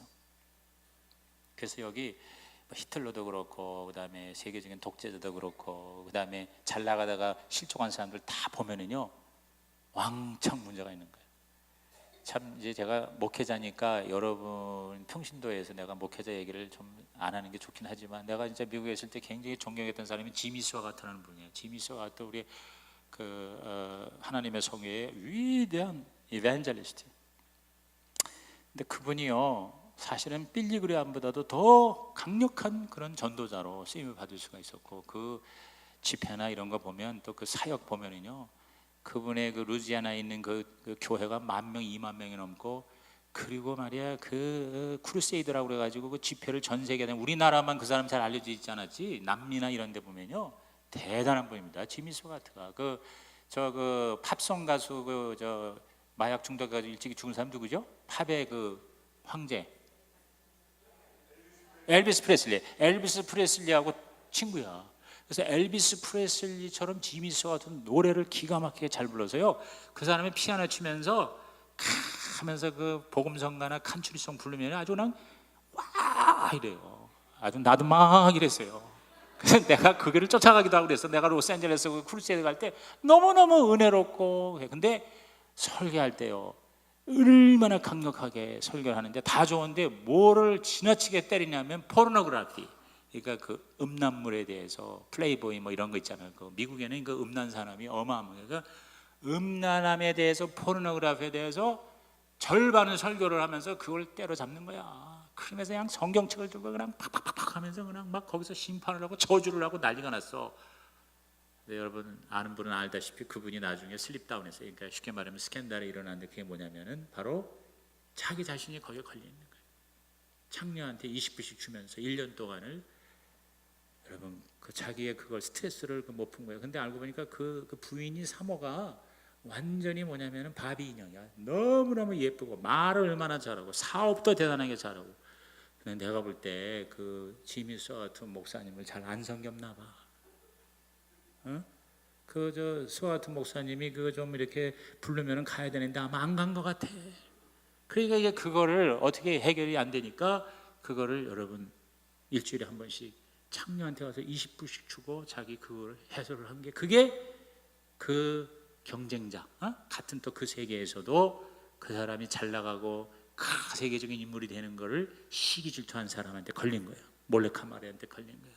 그래가지고 그걸 빵 터뜨려 가지고 하루 아침에 여러분 급전직하 내려간 거예요. 그래가지고 그거 발표되고 난 다음 날 주일날에 설교를 하는데 눈물바다가 된 거예요. 하나님 앞에 회개하면서 내가 사실 했습니다. 그러니까 지미 스와트도 하나님의 사람인 건 확실하더라고. 다 자백하고 모든 거 다 놓고 떠났습니다. 교회도 떠나고 자기 사역도 다 떠나고 그래서 근신하는 삶을 사는 걸로 그렇게 갔습니다. 근데 그 이후에 또 여러 가지 좀 많이 힘든 게 나오는데 그렇게 스캔들이 나가지고 크게 실족을 해가지고 완벽하게 오히려 더 멋있게 회복된 분이 고든 맥도날드라는 분입니다. 아마 고든 맥도날드 하면 여러분 그분의 책은 아주 영성이 깊은 책이에요. 그분이 보스턴에 내가 그 교회를 갔었는데 그 고든 맥도날드가 목회한 교회가 대단한 교회예요. 근데 그 교회 목사님 목회를 했는데 모든 걸 잘했는데 뭐냐면 자기 세크레터리하고 이제 그런 문제가 있었던 거지. 근데 이분은 그렇게 남을 비난하거나 그러진 않았는데 그것이 딱 이제 결국은 드러났을 때 완전히 하나님 앞에 회개하고 항복하고 3년 동안 일체의 설교 안 하고 모든 목회 중단하고 산속에 기도원에 가서 하나님 앞에 통회 차박하고 3년을 자기가 광야의 생활을 하면서 회복이 됐어요. 근데 그 3년 동안에 쓴 책이 나중에 몽땅 베스트셀러가 됐어요. 그 중에 바로 최고의 베스트셀러가 내면 세계 회복, 내면의 영적 질서의 회복이라는 그런 책이에요.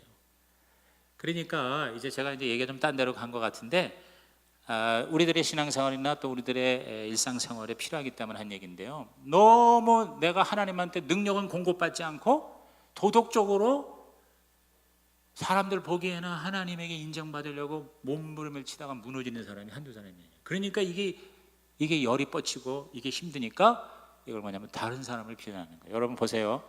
다른 사람 비난하는 사람일수록 자기가 문제예요. 여러분 헌금 얘기하는 사람 헌금 안 합니다. 구제 같은 거 그거 계속 안 한다고 떠드는데 가서 들여다보면 그 사람 거의 안 해요.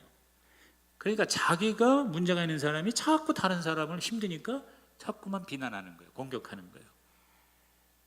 히틀러도 그렇고 여러 그런 분들을 들여다보면 그런 문제가 있다는 거죠. 자, 그러면 이 죄가 이렇게 하나님과 우리 사이를 막아나는데 이걸 해결을 해야 되는데, 자기가 하나님이 되려고 계속 이제 주장합니다. 하나님한테 이걸 와서 자기가 잘못했다고 얘기를 해야 되는데 계속 자기가 하나님이 되려고 그래. 그러면 그 이제 죄의 열매가 이제 나타나게 됩니다. 그게 두 번째 로마서 1장 28절입니다. 자, 우리 로마서 1장으로 들어갑니다.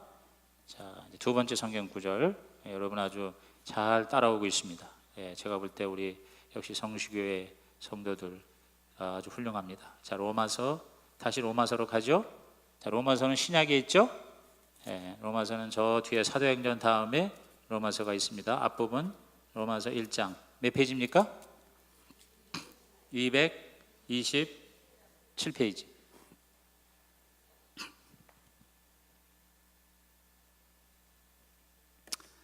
자, 로마서 1장 28절 말씀 우리 한번 읽어봅니다. 시작. 사람들이 하나님을 인정하기를 싫어하므로 하나님께서는 사람들을 타락한 마음자리에 내버려 두셔서 해서는 안 될 일을 하도록 놓아 두셨습니다. 그랬어요. 자, 자꾸 하나님을 거부하고 내가 자꾸 하나님이 되려고 하니까 하나님이 그래 그럼 네가 한번 해봐 하고 하나님께서 자리를 피하시고 우리 인간에게 한번 마음대로 해봐라.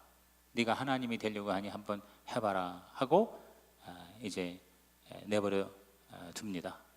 내버려 두는 거, 이걸 이제 유기라고 그러는데요.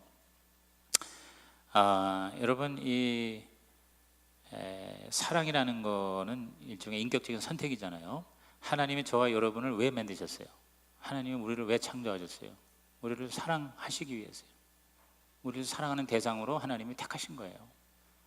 인간은 로봇가 아니에요. 인간은 인격적인 그런 관계, 서로 존중해주고 서로 선택하는 그런 관계가 있어야 진짜 인간은 사랑의 삶을 살 수가 있어요. 하나님 닮았다는 증거거든요.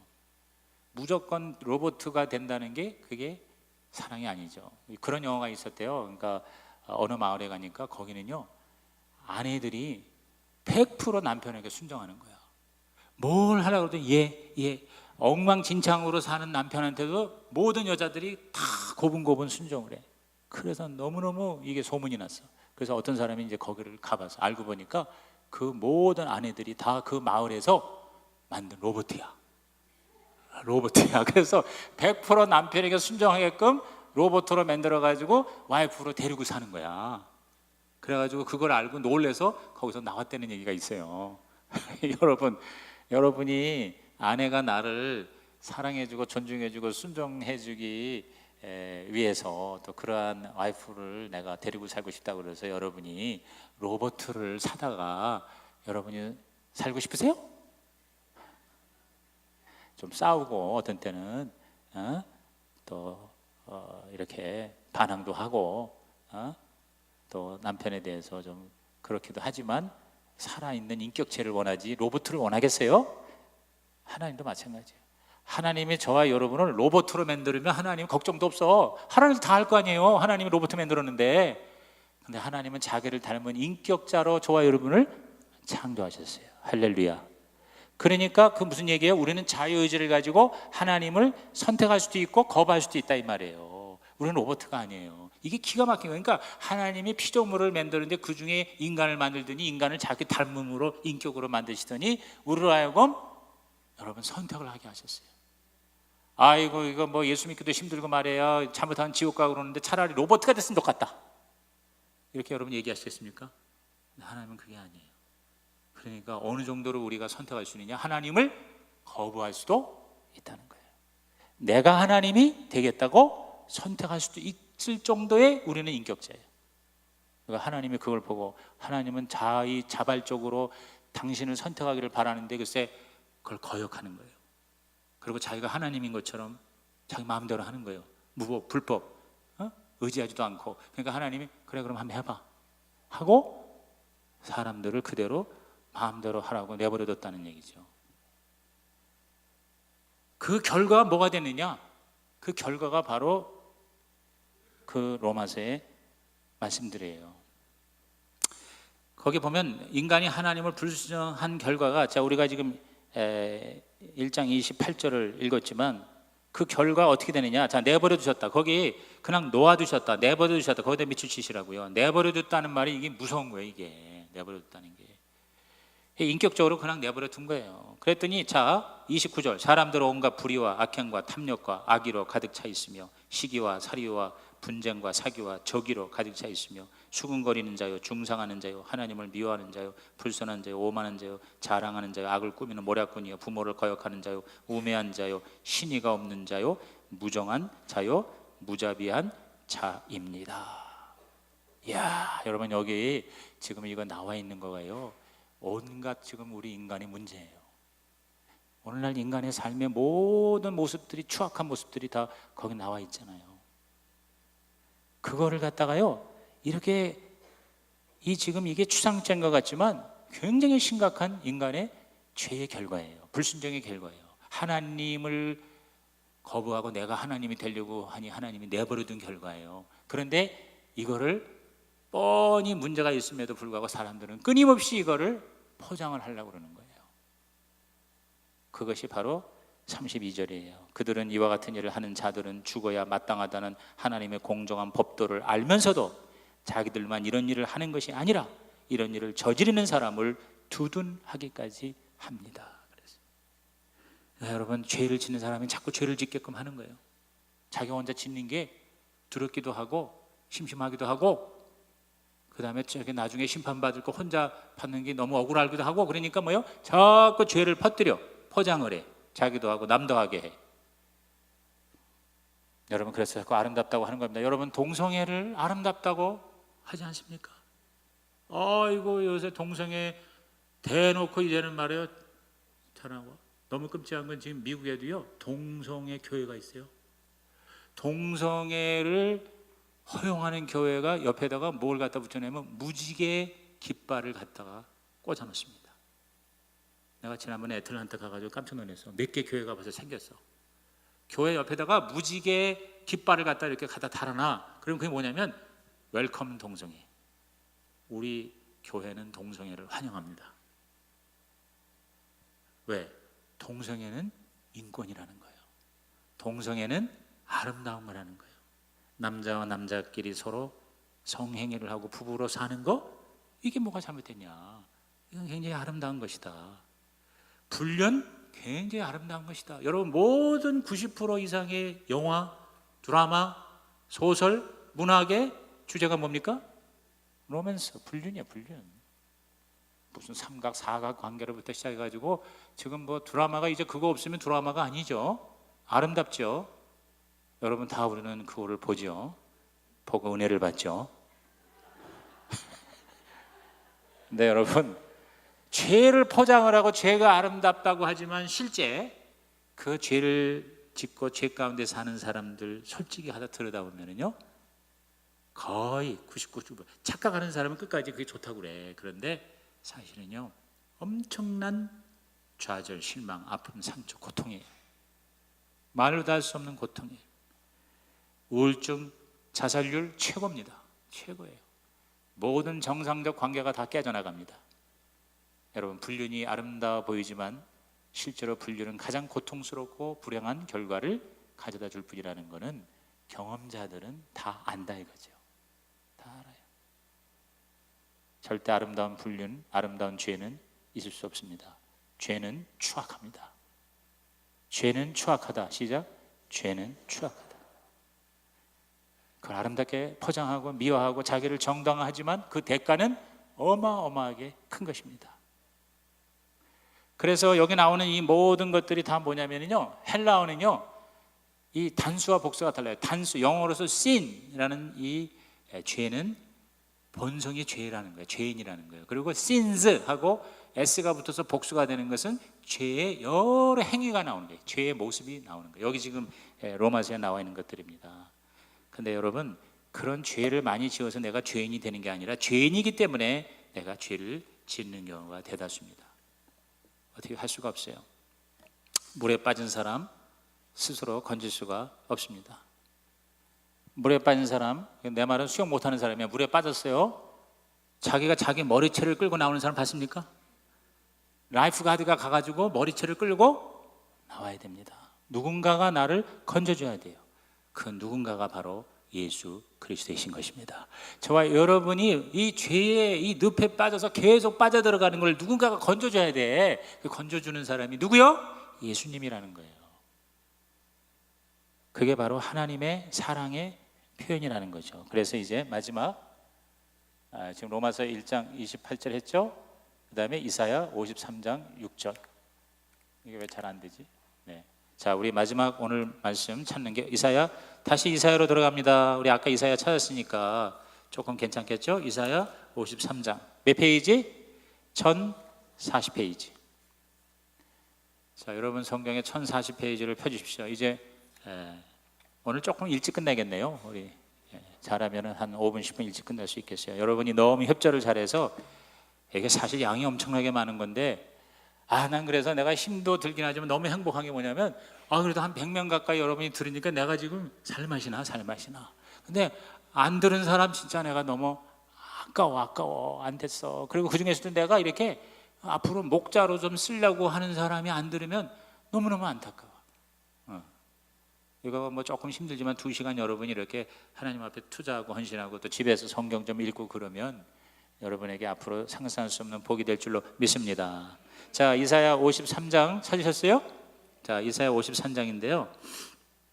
자, 여기 이 이사야 선지자가 여기서 53장에서 말하는 분이 누군가 여러분 이제 감을 잡을 거예요. 아까 그 물속에서 끌어내는 누군가가 끌어내야 된다고 그러잖아요. 그 누군가에 대해서 이사야 선지자가 그 누군가가 오기 700년 전에 기가 막히게 그 누군가에 대해서 설명하고 있는 거예요. 자, 보세요. 자, 우리 1절부터 읽어볼게요. 뭐 여러분 같이 읽어도 좋고요. 우리가 들은 것을 누가 믿었느냐? 주님의 능력이 누구에게 나타나느냐? 그는 그랬어요. 자, 그가 누굴까? 이것이 궁금하다. 그가 누굴까? 그라고 나와 있는데 그는 주님 앞에서 마치 연한 순과 같이 마른 땅에서 나온 싹과 같이 자라서 그에게는 고운 모양도 없고 훌륭한 풍채도 없으니 우리가 보기에 흠모할 만한 아름다운 모습이 없다. 그는 사람들에게 멸시를 받고 버림을 받고 고통을 많이 겪었다. 그는 언제나 병을 앓고 있었다. 사람들이 그에게서 얼굴을 돌렸고 그가 멸시를 받으니 우리도 덩달아 그를 귀하게 여기지 않았다. 그는 실로 우리가 받아야 할 고통을 대신 받고 우리가 겪어야 할 슬픔을 대신 겪었다. 그러나 우리는 그가 징벌을 받아서 하나님에게 맞으며 고난을 받는다고 생각하였다. 그러나 그가 찔린 것은 우리의 허물 때문이고 그가 상처를 받은 것은 우리의 약함 때문이다. 그가 징계를 받음으로 우리가 평화를 누리고 그가 매를 맞음으로써 우리의 병이 나았다. 우리는 모두 우리 그 6절 말씀 다 같이 시작. 우리는 모두 양처럼 길을 잃고 각기 제갈 길로 흩어졌으나 주님께서 우리 모두의 죄악을 그에게 지우셨다. 그러면서 그는 굴욕을 당하고 고문을 당하였으나 아무 말도 하지 않았다. 마치 도살장으로 끌려가는 어린 양처럼 마치 털 깎는 사람 앞에서 잠잠한 암양처럼 끌려가기만 할 뿐 아무 말도 하지 않았다. 그가 체포되어 유죄 판결을 받았지만 그 세대 사람들 가운데서 어느 누가 그가 사람 사는 땅에서 격리된 것을 보고서 그것이 바로 형벌을 받아야 할 내 백성의 허물 때문이라고 생각하였느냐? 그는 폭력을 휘두르지도 않았고 거짓말도 하지 않았지만 사람들은 그에게 악한 사람과 함께 묻힐 무덤을 주었고 죽어서 부자와 함께 들어가게 하였다. 누굴까요? 예수님이죠. 여러분, 공자님이나 석가모니나 마호메트는요 위대한 분이에요. 위대한 삶을 살았어요. 그리고 현재 저와 여러분 좋은 말씀과 유익한 사상을 전해주셨어요. 그러나 우리가 살아있는 동안만 유익을 줄 뿐 죽음 앞에는 그분들도 다 뭐예요? 우리와 똑같아요. 무력할 뿐이에요. 매한 가지예요. 우리 죽음의 문제를 해결할 수가 없어요. 죄의 문제를 해결할 수가 없어요. 그런데 예수 그리스도, 예수님이 바로 여기 말하는 그분이에요. 그분이 이 죄, 인간의 최대의 문제를 해결해 주셨어요. 예수는 하나님의 아들이다. 시작. 예수는 하나님의 아들이다. 예수님이 하나님의 아들인 결정적인 두 가지 증거가 있어요. 볼까요? 예수님이 하나님의 아들이라는 결정적인 증거 두 가지. 첫째, 네?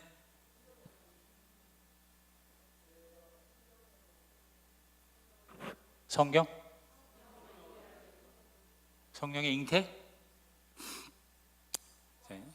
네, 부활이에요. 첫째가 부활. 따라합시다. 부활. 어느 누구도 인간은 부활을 못해요. 죽으면 끝이야. 끝이 아니지. 그 다음 이제 둘째 죽음이 있지. 근데 죽었다가 다시 사는 존재는 하나님의 아들밖에 할 수가 없어. 그래서 기독교에서 부활이 중요한 거예요. 부활을 안 믿으면 기독교를 안 믿는 거예요. 그 다음에 두 번째, 예수님이 하나님의 아들인 증거가 있어요. 죽은 자를 살리는 거 다 있는데 여기서는 뭐냐면 예언의 성취예요. 하나님이 하신 예언의 성취로서 수많은 예언자들, 대변인들에 의해서 예언된 것이 다 이루어졌어요. 여러분, 어느 이 세상에 어떠한 위대한 인물, 종교의 교주도 다 살다가 간 다음에 쓴 책이지, 미리부터 몇백 년 전, 심지어는 1000년, 2000년부터 예언이 됐어요. 예언이 어떤 사람이 될 것이다, 무슨 일을 할 것이다, 어디서 태어날 것이다, 구체적으로 나무에 매달려 죽을 것이다, 3일 만에 부활할 것이다. 이렇게 수많은 예언을 받고 이 세상에 태어난 사람은 있어 없어? 없어요. 누구밖에? 예수님밖에. 근데 예수님은 그러한 예언을 수없이 많이 구약에 받았는데 그 모든 예언이 다 이루어졌어요? 안 이루어졌어요? 이루어졌어요. 이제 하나 남은 게 있어요. 뭐예요? 재림이에요. 다 이루어졌어요. 이게 하나님의 아들이라는 증거입니다. 여러분, 오늘 굉장히, 오늘 이 생명의 삶에 오늘 두 번째 시간에 들어오신 여러분은 아주 중요한 걸 깨달아요. 그게 뭐냐면 예수가 하나님의 아들이라는 증거는 첫째 부활이고 둘째는 예언의 성취예요. 지구상의 인류 역사상 어떠한 존재도 이 두 가지가 불가능합니다. 근데 예수님은 그것을 확실하게 증거를 가지고 있습니다. 출생, 베들레헴 출생부터 시작해서 애굽으로 도망가는 거, 학살당하는 거, 이거 다 이미 다 얘기가 된 거예요. 근데 그게 이루어진 거예요. 나사렛에서 산다는 것까지도 예언이 됐어요. 이렇게 이사야가 이 53장에 이렇게 고난받는 종이 된다는 것도 다 700년 전에 예언된 거예요. 하나도 안 틀리게 다 그것이 이루어졌어요. 그러니까 여러분이요, 진짜 하나님을 알고 싶으면 하나님하고 싸우지 말고 예수님하고 씨름해야 돼. 예수님한테 집중해야 돼. 여러분이 예수님이 여러분의 포커스가 삶의 초점이 되시면요, 저와 여러분은 최고의 해답을 얻게 될 줄로 믿는 것입니다. 여기 우리 6절을 다시 한번 읽겠습니다. 시작. 우리는 모두 양처럼 길을 잃고 각기 제 갈 길을 헛되었으나 주님께서 우리 모두의 죄악을 그에게 지우셨다. 자, 예수님이 하신 최고의 일이에요. 우리는 다 양 같아서라는 말이 무슨 뜻이요? 다 바보 같아서, 그 말이야. 바보 같아서. 양이라고 그러니까 뭐 착해서 그게 아니에요.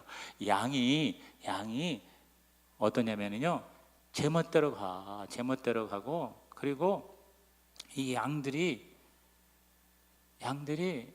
좀 지혜가 있어야 되는데 더울 때 자꾸 더 뭉친대. 그래가지고 더운 날에 자꾸 뭉치면 피부병이 걸려. 피부병 걸리니까 양이 다 죽어. 그래서 목자가 염소를 몇 마리 넣는데요. 그러면 염소는 들이받는 은사가 있어요. 그래가지고 양이 뭉쳐만 있으면 딥다 불러갖다 들이받아가지고 양이 아파가지고 흩어져. 그러면 피부병에 안 걸린대요. 그래서 교회에도 양만 있는 게 아니라 염소가 가끔 몇 마리가 있대요. 그래서 그 염소가 들이받는데 목사도 들이받고 장로도 들이받고 들이받아. 어떤 경우는 장로가 염소야. 그래가지고 들이받아. 근데 그 염소는 하나님의 양이 아니니까 참 한심하지만 염소 덕분에 아파 이리 찔리고 저리 찔리고 아파가지고 피부병에 안 걸린대. 그러니까 여러분이 누구한테 들이받쳐가지고 아프면 아, 내가 피부병에 안 걸리는구나 생각하시고 감사하시기를 주의 이름으로 부탁합니다. 그래가지고 목자가 여러분 이 목자가 이 지팡이가 어떻게 생겼냐면요, 긴 막대기가 아니라 이렇게 구부러졌어요. 이렇게. 그렇죠? 이렇게 구부러진 그 지팡이죠. 그 괜히 폼으로 그렇게 만든 게 아니라 이 양이 지멋대로 갈 때마다 목자가 모가지를 거기다가 이렇게 딱 걸고 이렇게 낚아채는 거래. 이렇게 다리를 걸고 다리를 부러뜨리거나 목을 갖다가 잡아 챙긴대요. 그래서 못 가게 한대. 양은 길을 또 잃으면 못 찾아온대나 개는 잘 찾아오는데 이게 바로 양이래요. 오늘 우리가 바로 그와 같다. 양은 주인이 어디 있는지도 상관하지 않고 자기 마음대로 가, 자기 멋대로 가. 이게 양이야.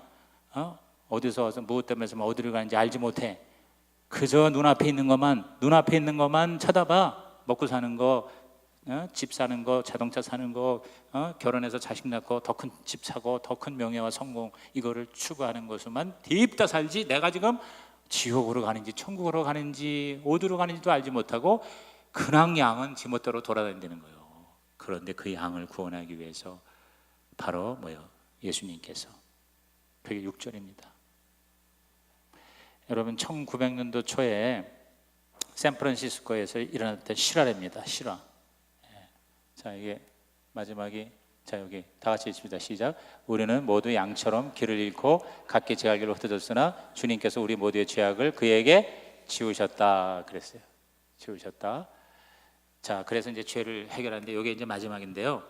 그 샌프란시스코에 실제로 일어나는데 그 이제 샌프란시스코 보면은 차이나타운이 있잖아요. 이제 중국 사람들이 많이 살잖아요. 그래서 이제 중국 사람들이 백인 사람들하고 이제 쉽게 말하면 도박을 했대요. 도박을. 그랬는데 어마어마한 이 부자, 이 중국 사람이 돈을 다 잃어버렸어. 다 잃어버렸는데 나중에 이렇게 알고 보니까 그 상대가 사기친 거야. 도박에 사기를 친 거야. 이거를 알고 열을 받아가지고 이 중국 친구가 총으로 그 백인을 쏴서 죽였어요. 그러고는 도망을 간 거야. 그래서 피가 묻었어. 그 총을 쏘다 보니까 격투를 하다가 총으로 쏴 죽였네. 그래가지고 이 온몸에 피 묻은 상태로 총을 가지고 어디로 도망을 갔냐면 자기 형의 집으로 갔어요. 형의 집으로 가니까 결국 형이 그걸 보고 얼른 동생을 살리기 위해서 옷을 바꿔 입었어. 막 그냥 이 동생이 사람을 죽이고 나서 그냥 벌벌 떨면서 견디지 못하니까 내 하라는 대로 해 그러면서 형이 동생 옷을 입고 동생이 형 옷을 입은 거야. 그리고 이제 그 지문을 그 권총에다가 딥다 묻히고는 이제 쉽게 말하면 자수를 한 거예요. 이 형이 이제 잡혔어요. 잡혀가지고 자기가 이렇게 죽였다. 내가 열받아서 죽였다. 그러니까 뭐 중국 사람이니까 비슷하게 생겼으니까 형이 이제 동생이지 알게 뭐야. 그러니까 이제 목격자도 있었지만 이 사람 이제 형을 갖다가 결국은 재판에 넘겨가지고 형이 결국은 사형을 당했어요. 근데 이걸 보고 나중에 동생이 몇 년 후에 견디다 못해서 죄책감에 자수를 했어요. 사실 내가 죽인 거다. 우리 형이 나 대신 죽은 거예요.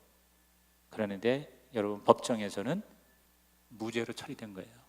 왜? 네가 죽인 게 맞다. 그러나 뭐요? 형이 너 대신 사형당했다. 그러므로 이것은 종결됐다. 너는 더 이상 네가 자수를 해도 소용이 없다. 이렇게 결론이 났대요. 그게 바로 뭐냐? 이사야 53장 6절이에요. 이제 마지막으로 로마서 5장 8절 읽고 오늘 강의를 마치겠습니다. 자, 우리 신약 성경 아까 로마서 찾았었죠? 이제 로마서로 다시 갑니다. 그 신약의 이사야 53장 6절의 말씀하고 같은 말씀이 뭐냐면 로마서 5장 8절이에요. 몇 페이지? 네, 로마서 5장 8절 233페이지, 2페이지입니다. 자, 233페이지 찾으셨어요? 자, 로마서 5장 8절. 여러분이 옆에 못 찾으신 분은 도와주세요. 다 같이 마지막 읽습니다. 시작. 그러나 우리가 아직 죄인 되었을 때에 그리스도께서 우리를 위하여 죽으셨습니다. 이리하여 하나님께서는 우리들에 대한 자기의 사랑을 실증하셨습니다.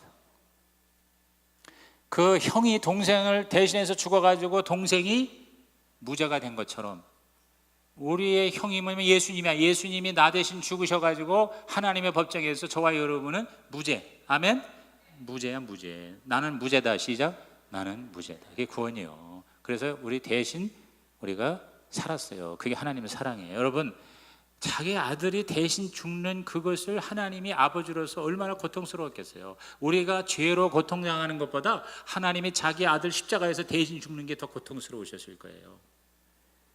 마지막 결론은 뭐냐? 바로 하나님께서 이 죄의 문제를, 이 막힌 거를 하나님께서 십자가로 죄를 다 깨뜨리시고 통로를 열어서 하나님이 우리를 사랑하시고, 그걸 통해서 이웃을 사랑해서 진짜 우리의 관계가 이 생명의 삶 전체 주제인 구원의 관계, 회복의 관계로 이렇게 하나님이 열어 주신 것입니다. 이제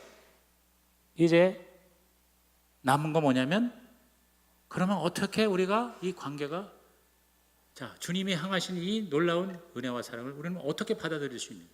어떻게 우리가 하나님의 자녀로서 구원받을 수 있는가? 두 가지 방법이 있습니다.